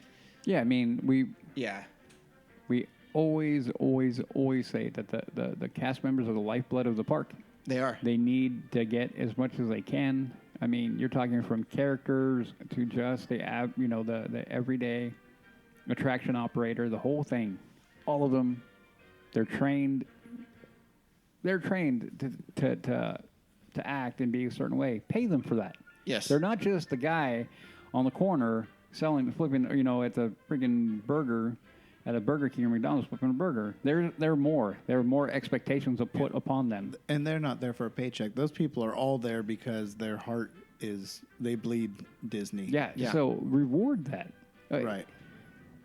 Newsflash, you pay somebody well, they're usually pretty happy, and they usually do a good job. Yep. And they stick around. And they stick around. Correct. Correct. Last news item I want to touch on is, again, tomorrow Disneyland celebrates its 68th anniversary with a special cavalcade. Though 68 isn't a big anniversary like the 70th probably will be, Disneyland has celebrated past anniversaries with similar cavalcades. The There's a picture of a cavalcade from 2021. It'll likely feature Mickey and friends as well as some other classic Disney characters. Let's see. The cavalcade will be performed at 11:45 at Disneyland Park, and that's what I want to say. But the time this hits the air, this will be long past. But that's one it would be remiss if we did not say something about that. Remember that, everybody that's listening right now? Remember back on the 17th when they had that cavalcade? Yeah, That was something, huh? Where were you? Okay, so that was the end of the news, but now the randomizer did show up, and I don't know, the most inopportune times because you got to segue into the next section, but the randomizer, it must be addressed. Oh, randomizer. I know. So again, we need to keep one. We need to remove one, and we need to enhance one with instructions. So today's randomizer spit out Pinocchio's Daring Journey, Astro Orbiter, and Guardians of the Galaxy Mission Breakout. Ooh. So I love it when both parks are represented, and they are in this instance. So I already got mine. Pinocchio's Daring Journey, Astro Orbiter, Guardians of the Galaxy Mission Breakout. One must go, one must stay, one must be enhanced. I got mine. But Marcus is the guest. Uh-huh. Oh, well, he's a family member. So you can go first, or you can defer to Udi, who. Well, this isn't a particularly. I'm not particularly passionate about any of these. Do you want me? Should I request a randomizer? No, that's fine. I'll work with it. Okay. I guess I'll just leave Pinocchio alone because there's nothing to do there. Okay. The Orbiter, other than aesthetics, I don't really have much use for that. Okay. So we can go ahead and get rid of that. And then Guardians, I would enhance it by making it a completely different ride, some sort of a different ride vehicle or type of ride. Because I love the theming of it, but I have no desire to be dropped. Oh my gosh! I hate the. It's not. It doesn't scare me. It doesn't make me sick. I just don't like the feeling of it, and I don't. One of those weird dudes. There's a handful of weird dudes weird people that do not like this, and my daughter's one. I'm like, what in the world is wrong with you guys? Because it gives me a terrible physical feeling, and I'd rather not have terrible physical feelings. Okay, I get enough of those. Fair enough. Fair enough. I just love that thing. I mean, there are certain rides I'll never do the teacups or Star Tours again, but I would do this one every day of the week and maybe twice on Sunday. See, that's a lot of people like, oh, are you scared of drops? And I'm like, no, it's not. It doesn't scare me, and it doesn't make me physically sick or anything. Yeah. I just. You don't like the sensation. It's just a miserable feeling. Yeah. Why do I want to feel like that? Sure. I can be miserable by myself. I love that feeling. Yeah. I love the theming of it, though. Yeah. Like, if I could just walk through the queue, I would. Okay. They let me just walk out the other side. But It's so funny how people are, how we're all different. You know, I mean, you don't like it. I laugh the whole time I'm on it. I'm like, this is the greatest thing. I'm howling. But like, you know, if I go on teacups with my daughters, I'm like, we're not moving at all. This is horrible. And they're laughing and having a great time. So it's just funny the way some attractions affect us. I think that one in particular too, over another ride that would, like, if it just climbs up and then drops, I'd be okay with that. Yeah. Because it's like, okay, I'm gonna be miserable, but it's, you know, then it's over with. Oh. But the way it just keeps going, so you don't know when it's gonna end. You're just like, wow, when is this gonna stop? Is the rest of your family into it, or are they like, No, none of us really care for it. No. okay, good. Wow. Okay. No, yeah, I think we've all ridden it once. My wife hasn't even ridden it since it was Guardians. She rode it as Tower, yeah. But even then, I think she only rode it once. Okay, so the good news is that's four less people in line for us. Yeah, Exactly. Yep. Okay. There you go. All right, so good answers. Udi? Well, I'm gonna mirror yours, but you'll see where I go different. Yeah, Pinocchio, leave be. Leave it be. Then Orbiter. Yeah, it can go. I mean, aesthetically, people argue that, but I'm like, other than like for it to be an actual good attraction, nah. Yeah. And then Guardians, I would upgrade. Now, the way that I would upgrade it I think, is increase. I want the story updated. So maybe a little bit more up to speed with Guardians 3 in that, more of like that. Increase the music because there are 6 different songs. Sure. I think it's 6. Okay. And then the other one that I want to do is also, I don't know how feasible, but it'd be cool, is that occasionally you'll get into the after dark, do Monsters After Dark. Yeah, that's fun. So, like occasionally you'll get in there and be like, okay, I know the song, I know this one, but all of a sudden you'll jump in that one like, and now I'm in the dark. That would be great because that would add to the whole like excitement of like, ooh, what am I? Because we already get that when we're going to get in there, right? Yeah. We already know like, oh, what song we're going to get. So it adds to that like, that the variability or the it being varied is nice because it adds that unknown factor. Yeah. Now do that, increase the music so that increases even more, and then make it where you may actually go into an after dark where it's completely blacked out, that kind of thing. So that just will show up as a random thing. Yeah, like a random thing, like completely random. Like one out of 50 or 1 out of 30 rides, gets that one. That would be epic because you totally don't Not know for where you're Marcus. That wouldn't be epic. That would be epic for me. I would like literally like go on it and go on it and go on until I got it. I'm like, I'm gonna go again. I'm gonna go again. I'm gonna go again. Okay. Fun. That's fine. That's one less person in every other line. So There you go. There you go. That's true. One less for web slingers. you can have that one too. Yeah, you can have that one too. Throw that in as a freebie. Okay, I'm going to keep Guardians of the Galaxy the way it is. I think it's great the way it is, but I can see Udi's point to that as well. That will be kind of fun to have that random or Monsters After Dark thing. I'm going to get rid of Pinocchio's Daring Journey. No one goes on that thing anyway. Whoa. I know. Jess, I go on it every single time. do you? Because it's always a 5-minute wait. So Oh, okay. Well, it's not that it's a must ride. It's just that, we're always looking for short lines. So yeah. But Astro Orbiter, I'm changing. I'm going to put it back where it belongs. Yep. I'm going to put it back up on top, make slightly bigger cones or whatever rockets you can ride in, so I could sit Bigger in it. ride vehicle. for large fellas. For larger fellows, and and I'm going to put it right back where it belongs. I think it will look great up there, just spinning around. It would be better. That would be so cool to ride it up there. And you get to clear out the bottleneck of death or whatever the Shannon was calling it, or the funnel of death. Funnel of death. Yeah, so that's what I would do. But I mean, Can you imagine them put it? Anyway. it's up on top in Disney World. No, you put it back and then you open that. Remember we talked about it like it's the one thing when it was up high it was like beckoning. It's the same thing. It's beckoning, Yeah, yeah. it's the same thing. Why when you turn Main Street and you have the castle at the end? Yeah, the weenie. Well, yeah. and Tomorrowland originally had the rocket that didn't even do anything, but it's like it's something to draw you in. Yep. That gets back to thinking like Walt. Sure. What will draw people in? Yep. No, and going back to that's one of the things why Main Street going into the castle is so amazing is because going back and it just reminded me. Going back to your topic about what would bring Walt back, one of the things that makes Main Street USA and someone one of the YouTube channels I was listening to brought it up and went, holy crap, that's you're 100. He was 100% spot on.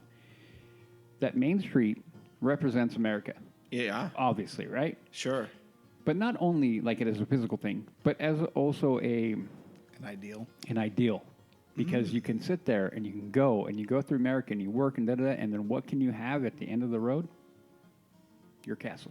Yeah. Oh, yeah. You can live your fantasy. You can think that big, and then at the end of the day, you work through and you do all this stuff, and in America, boom, you can have your castle at the end of the day. I was like, holy crap, I hadn't really ever thought of it I that haven't way. thought about that either. But I'm all, holy crap. Another thing, when you just put a good story out there, people will find the meaning in it. But anyway. Yeah. Same thing what happened there. Put the rockets on the back, you're like, ooh, let's go over there. Let's go over there, for sure. All right. Next thing, before we go to the food, which I think is going to be our future presentation and shaping up, I did ask a question, regarding Disneyland being overpricing. Is it overpricing? Have they outpriced the gas? Yes. Next topic. Okay, so Oh, Bob Gurr liked my comment. That's great. Thank you, Bob Gurr. Did he? He did. So, His assistant did, but that's okay. yeah, his assistant did. It's okay. So the question was, has Disney outpriced their customer? And First Prime Alpha said, yes and no. They are outpricing the vacationer, but avid fans will continue no matter what price. Okay. My mom said, yes, most definitely. Okay. Apparently, my Yep. mom said that way. Straight and to the point. Someday I'll be on time. Said, yep. I love it. Well put. Big Chev, which is Udi's friend, I think it's Aaron. Yep. Said yes. No, it's Alex. Oh, Oh, no, Big Chevy is Aaron. Sorry, I was okay. thinking about another one. Yep. Laura said yes, but I'm the sucker who will gladly keep paying it. Yes, you will, Laura. And by the way, Laura, you need to be on the show. I keep threatening you. You've been a supporter for several years, and you need to be on the show. Where you at? Calling you out again. But thank you for representing. She was repping the LTP I saw in that. the Thank park. you again. Yeah. That was awesome. Yes, wearing some LTP swag in the park. Yep. I don't even do that. I do. But, we have the new tie-dye shirts. Maybe I will. Dude, I'm going to get the one with Jess. You should do that. I should do that. Okay. Sarcastic eyesore. I think it's Aaron. Eyesore? Reread that. Oh, sorry. Sarcastic Eeyore. Oh my Yeah. I'm like, Sorry. it's Eeyore. I'm Eeyore, like, oh I'm my sorry. God. Sorry. That's Aaron, right? Sorry, Aaron. Dude. It's the. You're not an eyesore. Sorry. I'm going to keep it in there because I do make mistakes a lot. Eeyore. Sarcastic Eeyore. Lord. That's an epic flub. Is it? Yeah. He said yes! Exclamation point, two of them. And what you And he's got his kids and, oh my. and what you get for all of that money doesn't feel worth it for the most part. Problem. Problem. Mandalore SD said definitely. Kyle's Ref School said yes. Most people filling the parks. Bummer for some of us poors, but market economics. Skittle Muffin said yes. Eric said yes from our show last week. Of course, it's going to be expensive for him. Becky said, priced out now that I can't go as often every year to every other. No more last-minute trips. Oh, that's true. No more last-minute trips. No. Gig 27, which is Jess's aunt, said yes. Gerber said, not quite yet, but I think they'll be there soon. Fernando said, F yes. Yeah. Nothing less. In fact, I was the last one. In fact, he was the very first one that responded. Yep. F yes. So, anyways, the predominant answer is they've done some price. That was like the only answer, really. Well, no, Gerber said soon. Well, yeah, but Yeah, well there, on there were a track. couple of, they will be. Well, again, problem. Well, okay. So we've talked about it before that Disney has brought that up. Like they want part of the reason why they're doing that is to control the crowds a little bit. Okay, get that. And to keep the undesirables out. Again, fair. They're both fair. But at what point in time do you go too far? And I would argue, since everybody's answering yes, what are they actually pricing whether they are or not? The perception is that they are. Exactly. Because even if you can still afford it, are you getting the value for your money that you feel that you should? And who said, or that we used to? And who made that comment that when you go, you don't feel? Was that right? It's eyesore? the eyesore. Anyway, no, but exactly, perception is huge, right? So even if you have the money, because I could go, but I'm like, okay, well, I'll get there when I get there now. I still want to go, but has not, the priority has dropped. And we've been talking about this for a while now, how that, as much as we have Disney, and we talked about it in our last episode with a lot of the people who called in, we feel like it's home. Absolutely. But there is still a thing of like, there are other adventures out there Yes. So how do we gauge what we can do? I mean, without going into the deep end about economy and how we all are, and everyone's up and down, and the economy could be doing better. I'll leave it there. Should be doing better. I'll leave it there. But it's making people make decisions that in the past were like no-brainers. Oh yeah, I mean, we're going to go in the park in a couple months? Okay, let's go. A couple weeks? Okay, let's go. Like last-minute trip. Who said that? Becky, right? No, Yeah. Yeah. Last-minute trips. I won't go without going down the road why those are not happening anymore. But yeah, Disney needs to do something to negate that. They need to reinstate the value to going to the park. When you break down numbers and yada yada, like really the money you spend for how much time you spend in the park, time for money is actually pretty good value overall still compared to other events. But that being said, that perception isn't there. Clearly, I mean, almost everybody said yep. Right. So that to me is a huge thing. And all those people who are responded are avid Disney fans. They're not just, the average, vacationer. These are avid Disney fans who love the park. And they're all like, yup. So that's a problem. I know for me, I used to be in a constant state of planning my next Disney trip. Yeah. Constantly. And I was figuring, I've been looking at it realistically of how I can, maybe I could move a few things around or, whatever I got to do to get my family down there. And now my sons are pay for themselves. And now I'm only paying for 2 people instead of 4. And it's still the idea of a Disneyland trip usually exists in my mind more in the abstract, along with all the chores that my house projects that my wife keeps telling me I need to do. I know. Oh, we need to replace the flooring. Yeah, I know. We need to go to Disneyland. Yeah, I know. It's just something that, it needs to happen, but I'm not actively planning it anymore because it's just not, it's just not as attainable. Yep. Or even if it is attainable, it's so much more complicated now too. Well, no, and again, these are all the factors. All these things. I mean, that kind of question, even though it's a simple question, there are many aspects that play into the answer being yes. The answer is a simple yes, but the factors of why it's a simple answer of yes are many. So yeah, but yeah, they are. I mean, I'm a single guy. I can go and do what I want, and like I said, I can go. I could book a trip right now and be like, okay, I'm going. Yeah. But if you can get a reservation. If I can get a reservation. Yes. If I can, yeah. All. Well, it would be much easier if you had an AP, for sure. Well, I know. Oh, yeah. No, it wouldn't because I have blackout dates. But anyway, I'm not. Well, you wouldn't pick a blackout date. You would just, Well, no, I couldn't pick a blackout date. yeah. You could make a blackout date. But yeah, I mean, it's one of those things. It's like for a family, yeah. I mean, I think of like Fernando now, Beck. I mean, and Aaron, Karina. I mean, I think all the cool people that we know that have families. It's like, and like you, Marcus, like your kids are now grown, but even then, you're like, or you, Mark, dude. For me, I'm like, how do you guys do that?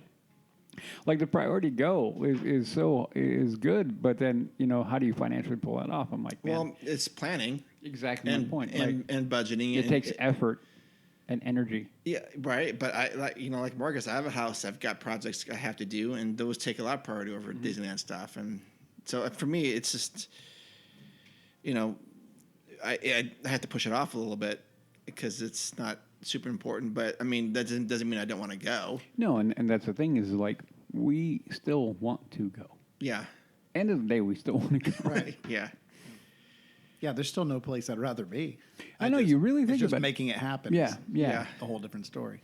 Yeah, and again, I mean, I think I said it before, and I've been saying it for a while now. I think we're in a very interesting time, not only you want to look at like in the real world, IRL, but when it comes to Disney's timeline and Disneyland's timeline, we're in a very interesting time because I think we're at a point where, and I said it last week and I'll say it again, we're at a point where we're in a flux. A lot of things can change, and I think that we're poised to have a lot of things happen with certain moves in a very, very positive way. Mm-hmm. Where we will look at the park and go like, yep, I know the price is high, but I don't care. Like, this is what they're doing. I want to go do that. I want to go support that. They're right on the cusp. I mean, I feel like that Titanic or another big boat is turning. I really, really do. So prices are not going to go down. Right, but provide the value for the dollar. So Disney just regained the faith that a lot of people had, and regained that feeling of money well spent. Yeah. Okay. Awesome.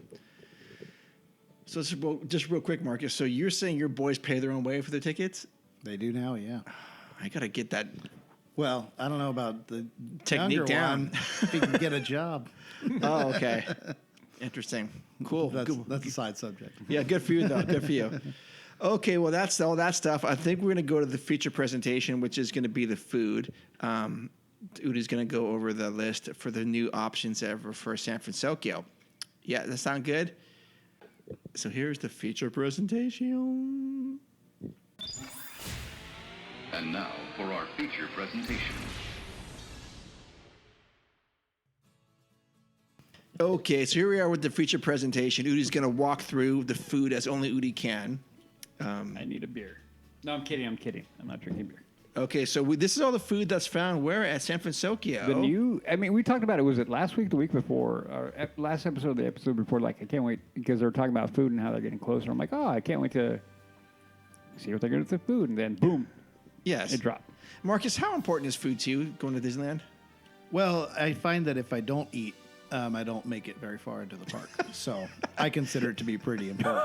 Oh, smart answer there. But I mean, I understand eating is important. It's not.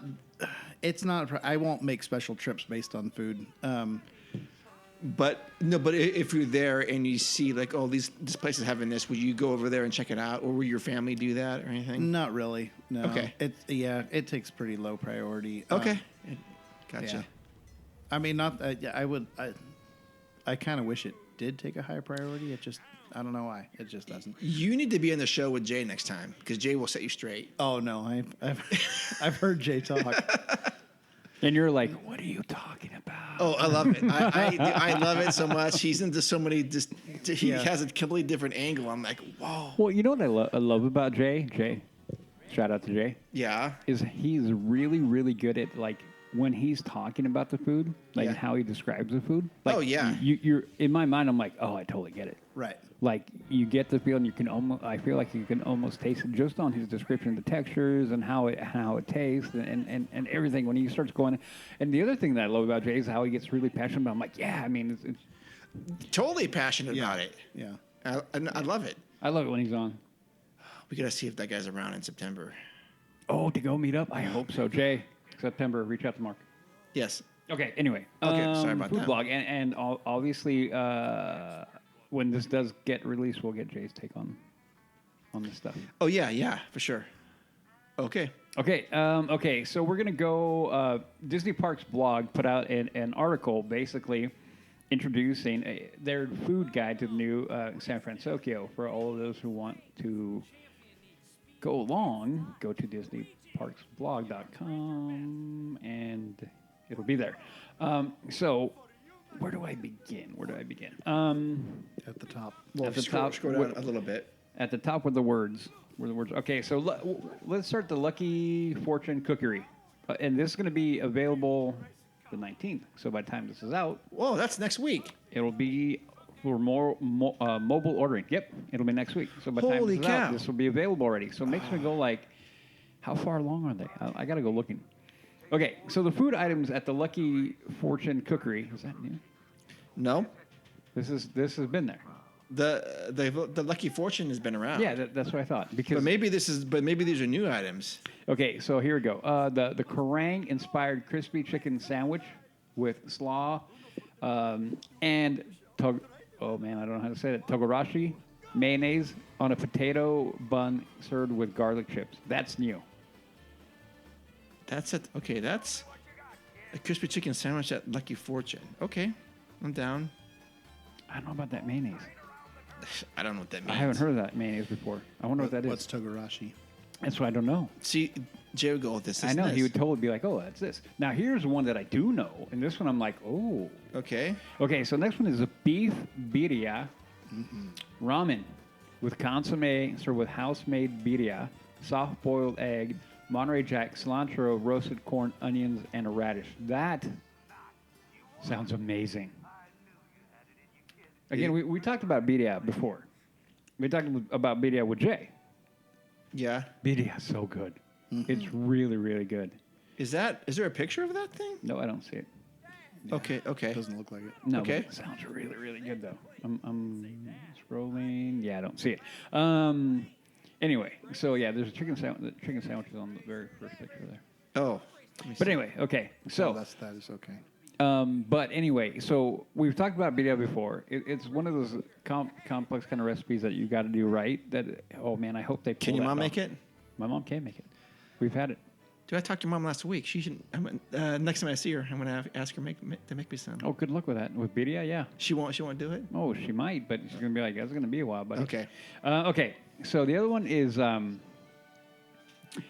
what is the next one? Yaki udon with mushroom, sugar snap peas, roasted red peppers, bok choy, and dark soy and hoisin sauce. That's new and it's plant based. Not my avenue. For No, that. not mine either. That sounds. What good. about you? That sounds good to me. Does it? Okay. Everything there sounds good. Bok choy is like probably my second favorite vegetable. Is it? Oh, Really? yeah, I Okay. love bok choy. Well, especially grilled. Oh, Yeah. chop Is it in it? half, throw it on the grill. Yeah. I don't get that very often, but I do like yeah, that. yeah. Do you put like salt and pepper on it or just boom? Yep. just No, straight? salt, pepper, and garlic. And yep. you're good? Oh, okay. Yep. All right. Maybe a little olive oil. Okay. Okay, and then the other one, next one up is the Baymax macaroon filled with chocolate, hazelnut spread, and buttercream. That actually looks like Baymax. Okay. I don't know what you have. I don't know when it comes to macaroons. I'm so hit or miss with macaroons. That's just me. I don't know why. Not a dessert guy or a cookie guy like that. Like I'm an ice cream guy. My daughters would love that though. Yep. I'm an ice cream guy. Okay. Well, there's two that. Yeah, oh, did we miss one? No, it doesn't matter. One was plant based and one of them is not. One has chicken. That yaki udon. Oh yeah, it's the same thing but with chicken. Oh yeah, there it is. Yeah, Yeah, yeah. with it has chicken. One's plant based, and one has chicken with mushrooms. Sorry, Okay. I did miss that. No, one. it's fine. I just. Yeah, because it's a yaki udon. I'm like next. Oh. Okay. Okay. So next one Oh. after that is going to be what are you thinking? Okay, pork wonton nachos, hoisin glazed pork, cheese sauce, spicy aioli, pickled cabbage, jalapenos, and toasted sesame seeds. Man, I want to like. That looks interesting. It looks very messy. I don't know if I'd eat that. That looks interesting though. Because you have the wonton, right? It's fried, and you have everything on top of it. Man, I don't know if I'd eat that. What do you gotta be think? that, right? Yeah, it's that. Yeah, Oh. because it's a wonton, right? So it's gonna be that's gonna be your chip. Like a tortilla chip, yeah. Yeah, I may not feel good after eating that. Well, you the I think you're gonna need a lot. It looks like you're gonna need a lot of napkins too. Yes. No, I'm looking. Okay, so I'm looking at the food, right? Uh-huh. And just the general presentation. The presentation is right, but I'm like, I think you're right. Like a lot of the food's like, man, we're gonna be needing forks and Yeah. like it isn't. I don't get that feeling other than like the wontons. That's not like finger food. You know what I mean? Yeah. And I don't know how many of these you want to eat before you go and ride. I don't care. I'll go. Guardians of the Galaxy. Holy cow, that would be a bad idea. Oh man, that would be hilarious. Okay. Okay, so then we have a teriyaki chicken with sautéed vegetables and steamed rice. A pretty basic classic. Sure. And the picture there, honestly, I feel like it looks good. Yeah, I like teriyaki. A good teriyaki is For always sure. good to have.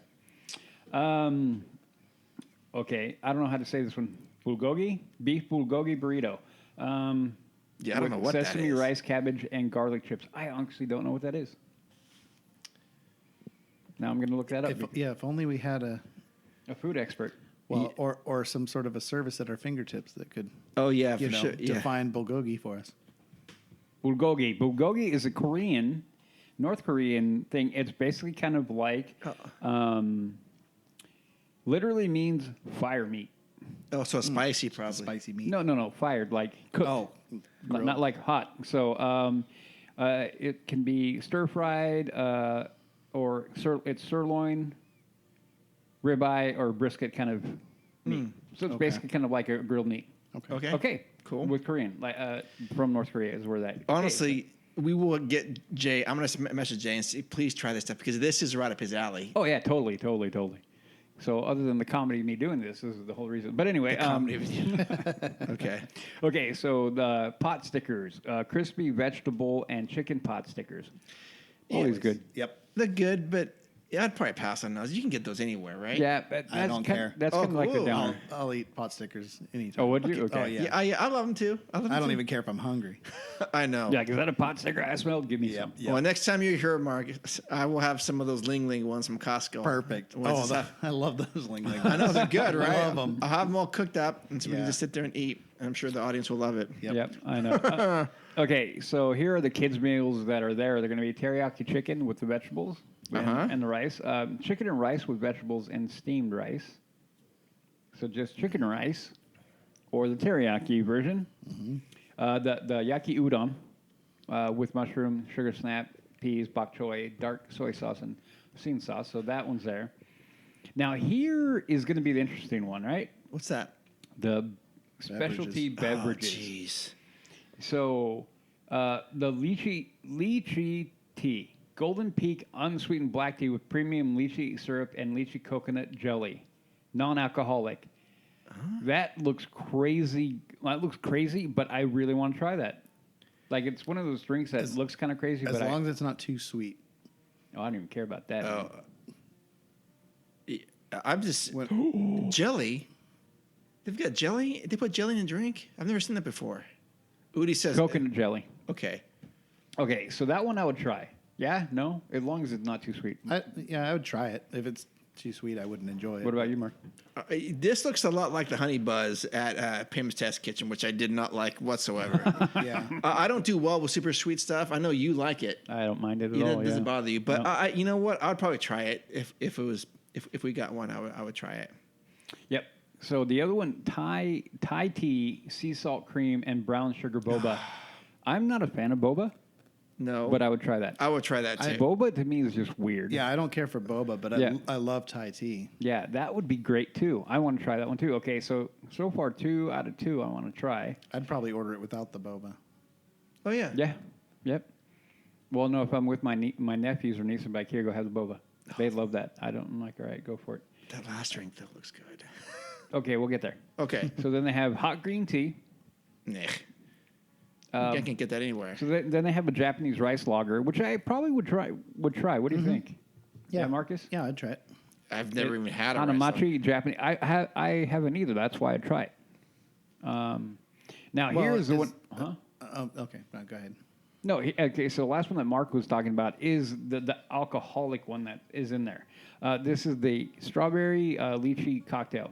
So vodka, lychee liqueur, premium strawberry syrup, and fresh lemon juice with sliced strawberry garnish. That looks really refreshing. Yeah, that is the word I'm thinking too. See, again, I'm thinking too sweet. Because, like, you brought up the one at Pim's Kitchen. Yeah. Because I got something at Pim's Kitchen. I don't remember what it was, but it was, oh God, it just tasted like syrup. Yeah, was it like cough syrup or something? Yeah. Yeah, that's exactly what it was. I go, this is not good. Yeah. So it just boils down to how well it's mixed. If there's too much syrup in it, then it's going to be Yeah. Yep. I get that. going to be disgusting. Okay. Well, to my palate. Yep. And that is everything. That's the menu going forward at Lucky Fortune Cookery. Yeah. That's going to be, and like I said, by the time this is published, it will be available for mobile ordering. So yeah, we need Jay. Yes, I'll send him a message and see if he's going to go anytime soon because this is right up his alley. Oh, right up his alley, like brand new food offerings. Like, let's go. Yep. Let's go. I couldn't help myself. I couldn't help myself. Try to be friendly. Okay, all right. So here is coming soon from the Cochina Cucamonga Mexican Grill. Holy cow, Udi. These things look great. Yes. I don't know if it's just... Not to skip ahead, Man. but that second one, I'll be What's making the a second special one? trip I'm looking for at the that. pictures. Well, the second picture too. Yep. I'll be making a special trip for that. Okay, so this one is going to be available on the 26th of July. What? What's the delay? I know, right? Well, there must be okay. like slow Mexican roasting the food meat. takes longer. Yeah. Yes. Holy crap. So Udi, Okay. you're the resident expert here with this stuff. All right, so let me begin. They're gonna do with the the corn. Okay, so San Fransokyo style street corn. Now they're making that up because what does that even mean, right? So again, with the togarashi mayonnaise, queso fresco, what is that? Furikake. Furikake, and bonito flakes served with wheat chicharrones. Okay. Okay, so that's basically like, how can I put it? It's corn. Okay, so it's an elote. For everybody who knows, like that to me looks really good. It looks really good. Is it spicy, you think? Yeah. Is it's it? going to have a little bit to it. Probably not a lot, but it has a little bit. It should have a little bit of tang to it. I would try that. And then the chicharron is okay, but whatever. What do you think those things are to the side? Those are chicharrones. What's that? Okay, so chicharron. Wagon wheels. Yeah, it's a wagon wheel, Yeah. but okay, so they're wheat chicharrones, so they're not really chicharrones. Are basically like a pork rind, Oh, okay. but it's not. It's wheat. Okay, so it's healthy. Okay. Okay. Okay, so here's the one that Marcus was talking about, right? Yes. The quesadilla. So it's birria, okay? Street taco, braised beef with cheese tacos with tomatillo salsa and consomme. So, dude, wow. That looks all kinds of good. Yeah, I'm gonna need some Tums before and after, but That's convenient because it's actually served with a side of Tums. yeah. Well, it does come with radishes, so Oh, yeah. that's kind of the Well, the Mexican I'm Tums. really, really wondering how their tomatillo is going to be.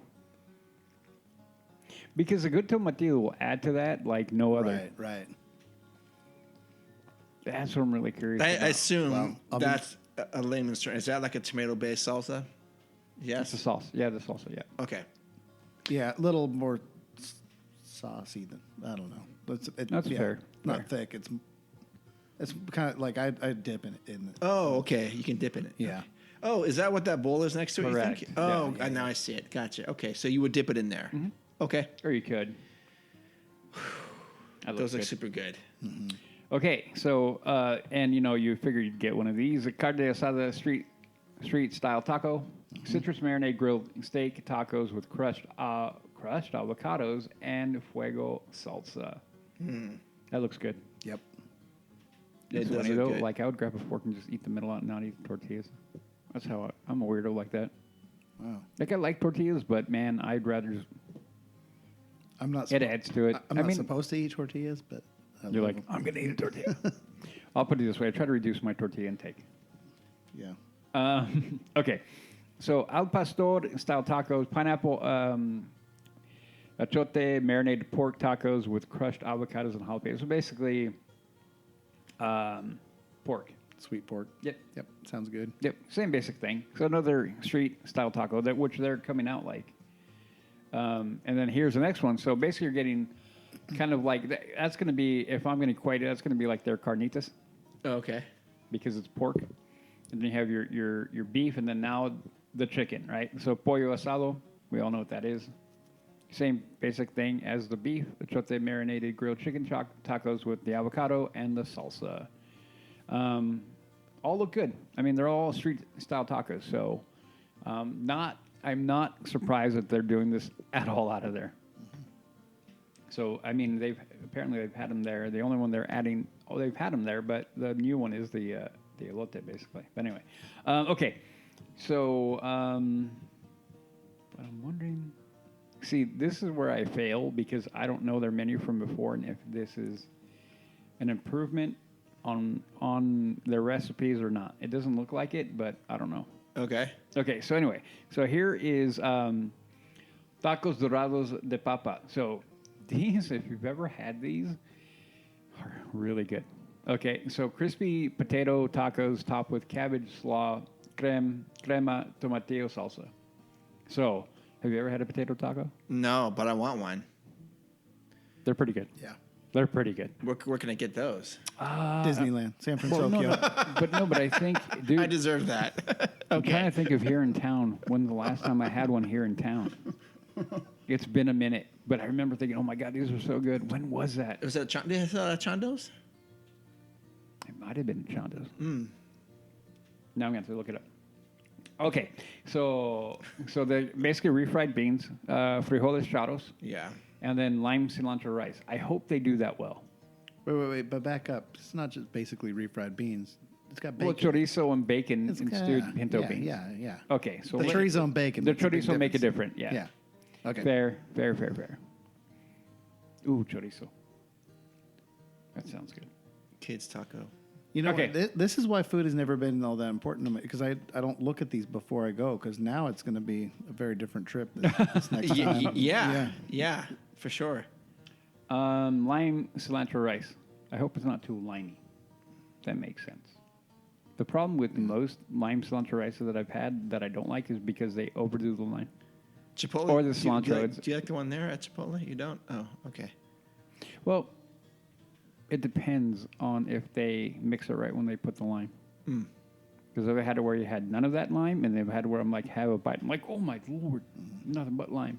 So it depends on how they mix it. That's why I'm wondering. All right, so the kids' meals are carne asada taco and a pollo asada taco.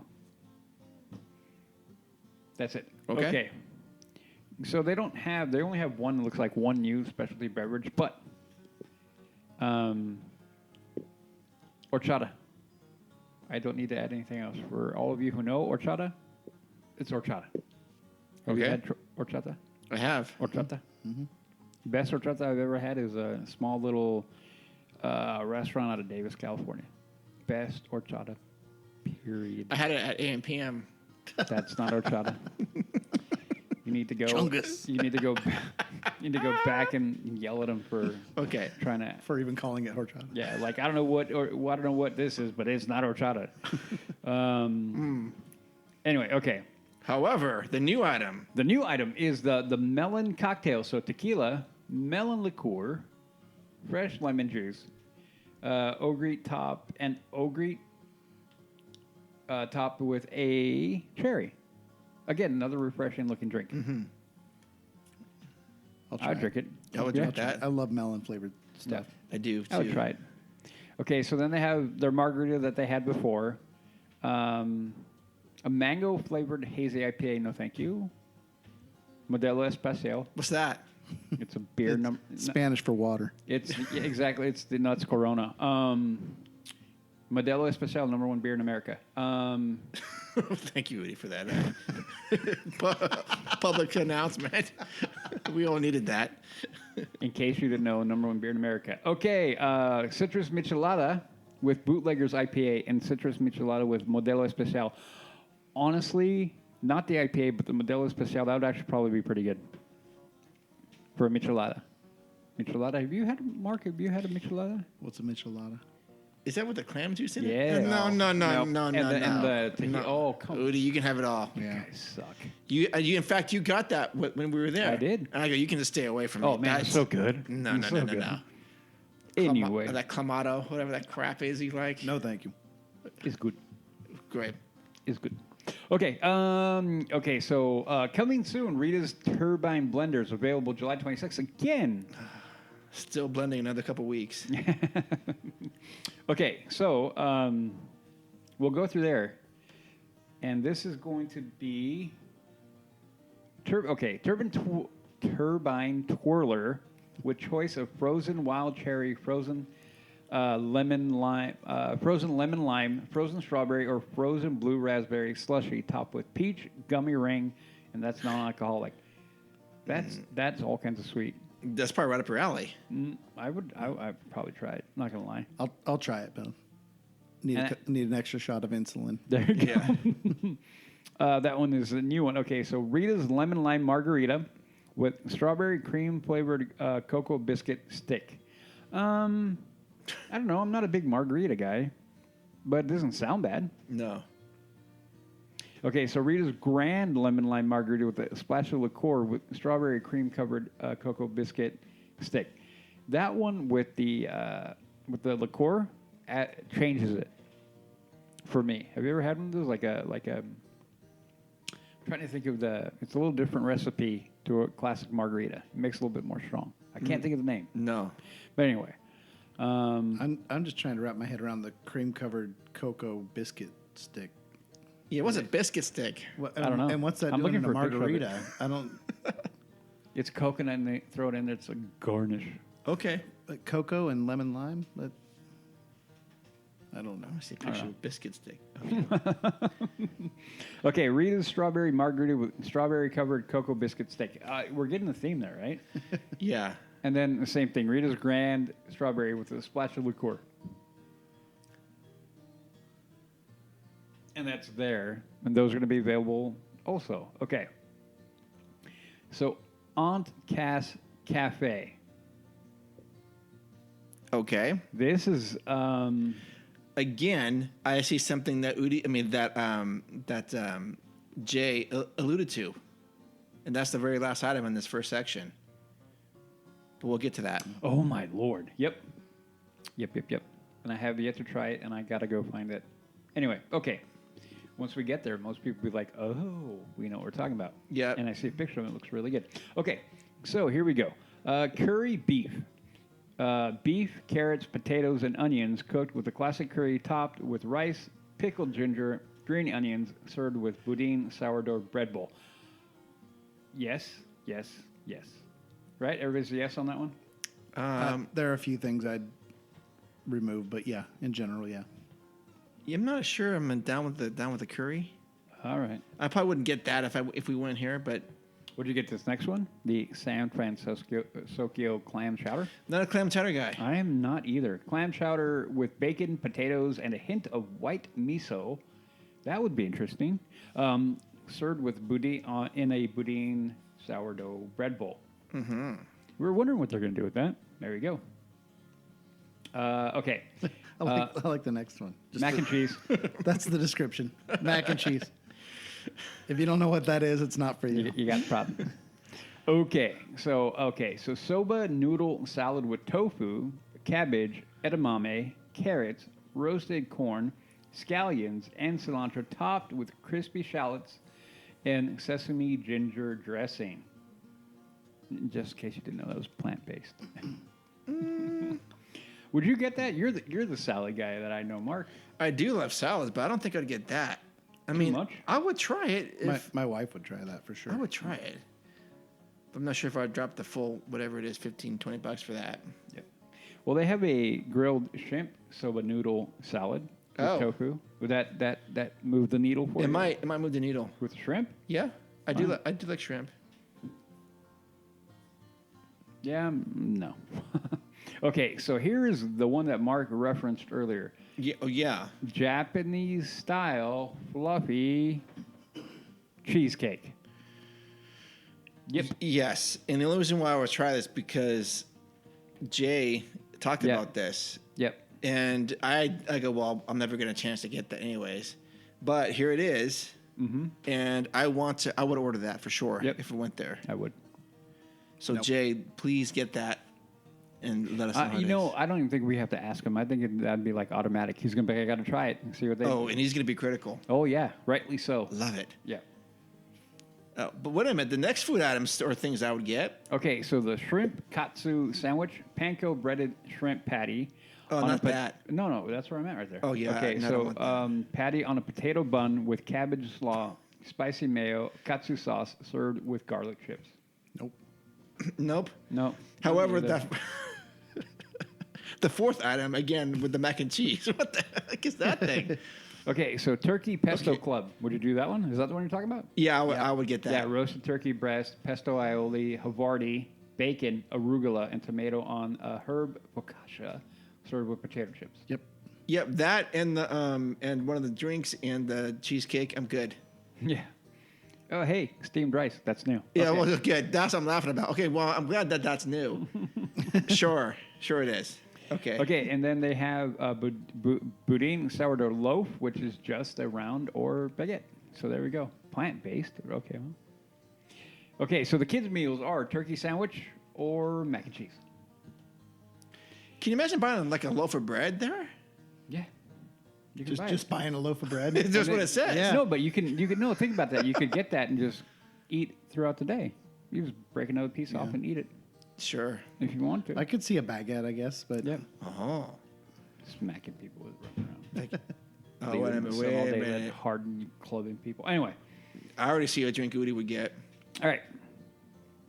Yep, I see it too. Yep. Okay, so honey lemonade, That- Minute Maid lemonade, 0 sugar. Yuzu puree with passion fruit and strawberry popping spheres, non-alcoholic. No. nope. A sip. popping sphere. When I hear 0 sugar, that means it tastes like cancer. Oh, yeah. Yeah. Yep. No artificial sweeteners. Yep. They Okay, this is the one that I would be all over. Oh, yeah. This is, the one I was just called this the Woody specialty. Yep. Specialty caramel cream cold brew. Joffrey's. Just saying that made me go like I want. Okay. I love Joffrey's coffee. Joffrey's coffee caramel mudslide cold brew topped with house-made sea salt caramel. Oh my lord, whipped cream. I need that in my life. Yeah, this is, you might get 2 of these things. Dude, I'd get like double fisted. I'm like, put it in the cooler. I want another one. Double fisted. I'd be walking down the wire on sugar like. Anyway. And caffeine. Oh, I'd be like finishing one. I'm like, order me 2. As soon as one comes, I start drinking. It's like, what are you doing? Like, this one's for, as I'm shaking with my hand to grab the next one. But anyway. All right. Peach soju citrus cocktail.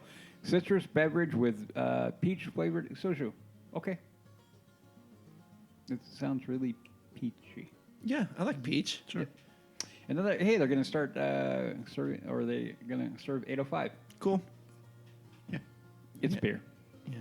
Okay, so coming soon, Port of San Fransokyo Cerveceria. So it's basically beer. I don't think they add. It's basically that little. I think it's that little cart. Yeah. They're gonna do garlic pinwheel chips mix. That's new to them, and then they're adding a couple of new beers. Mandarin orange and dragon fruit, which actually fits, right? A hard seltzer. Mark, you'd be all over that. Sure. You're a seltzer guy. Honestly, I would say 75% of the things we've talked about today are things I would try. Mm-hmm. There are a few things that just are things I like. Overall, I mean, I was waiting till the end, but overall, it's looking really good. Yeah. And then the other add-on they're doing is that Japanese rice lager, which I would try. I would try that definitely too. try. Mm-hmm. Then they're going to do what they've had before, because I've had the Sun Blonde from them, and what else did I have? I think that's the only one I've ever had. Oh, the Red Trolley. Red Trolley is good. I've had the Red Trolley. Yep. I've had both of them. Their hazy's all right. All their beer's okay. Yep. And then they're going to have a Baymax sipper. Oh, yeah. Yippee. Which you assume you can't fill with beer. Who says? What's the point? Yeah. Nobody says you can't fill it with whiskey. That's true. There you go. Okay, so if you are interested in getting the Baymax sipper, they're going to be located at the Lucky Fortune Cookery, the Cochina Cucamonga, and Aunt Cass Cafe. That's where they're going to be. It actually looks kind of cool. I'm not does. I'm not a big sipper guy anyway, but yeah. And there we go. But yeah, overall, I mean, I think they look pretty darn good for that offering, for what they're doing, the updates. Yeah. In fact, I think I've only eaten in that area once. Yeah. And it was at the Boudin Bakery. But now this gives me a reason to go over there and try this stuff. I mean, everything at the Mexican place was really good. Yeah, all that looks pretty darn good. Again, I'm curious with the birria. I really, really am. It's not going to replace Rancho for you, though, huh? No. I'm reading the comments below all that. And what are the comments? Man, it's what you'd expect from a comment section. It's a lot of negativity. Oh, Really? Yeah. I didn't care. Mostly people complaining there's no gluten-free jeez. Oh, boy. Then don't go eat there. Then don't go eat there. There are other options for gluten-free. Yeah. Anyways, that was that. So I think that's going to wrap up episode number 177. We'll leave it with that, leaving you guys hungry, and we will I'll ask Jay if he'll come back on and talk about some of these items because he will have tried them before we definitely get a chance to do it. Could be the next show at this point. Yeah, for sure. In fact, I'll reach out to him today to do that. Okay. So again, thank you so much for listening with us today. If you want to find out more about us, you can go to leavingtodaypodcast.com. Our information's there. You can send us an email at info@leavingtodaypodcast, or you can DM us via Instagram at Leaving Today Podcast. We also have a way to support the show on Patreon. You can do it for $1, $3, or $5, and you can get a T-shirt, sticker, and be on the show for that. That's how we are. Marcus, where can people find you? Pretty much just Instagram. Okay. It's the only one I care to use. So Marcus Butler, Marcus with an I, or Mark Butler in the bottom dollar if you care to hear some old hillbilly songs. And we definitely do. Mm-hmm. All right, awesome. Udi, where can people find you? You can find me on my other show, The Mando Show, where we talk about Star Wars stuff. Then you can also find me on my Instagram and my Twitter, which are both the same, HAXGOALIE. And you can DM me there. Okay. Yep. Awesome. Well, today's been a very good show. Marcus, thank you for coming by. Thank you for having me. Anytime you guys are welcome. Added a nice question to the show and some nice conversation is very, very, very good and very welcomed. All right, so that's going to wrap up episode 177. We love you, adventures out there, and we'll see you in the parks. So long. See ya.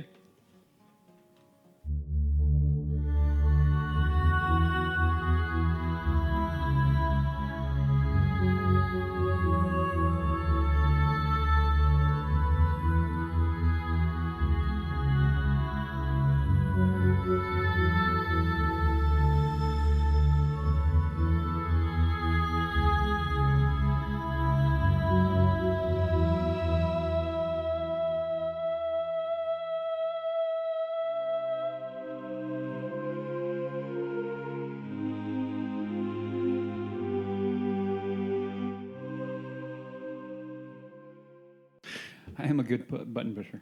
It's okay. I can make it work. You broke it. Yeah. Remain seated, please. Permanense status, por favor. Why are you throwing up?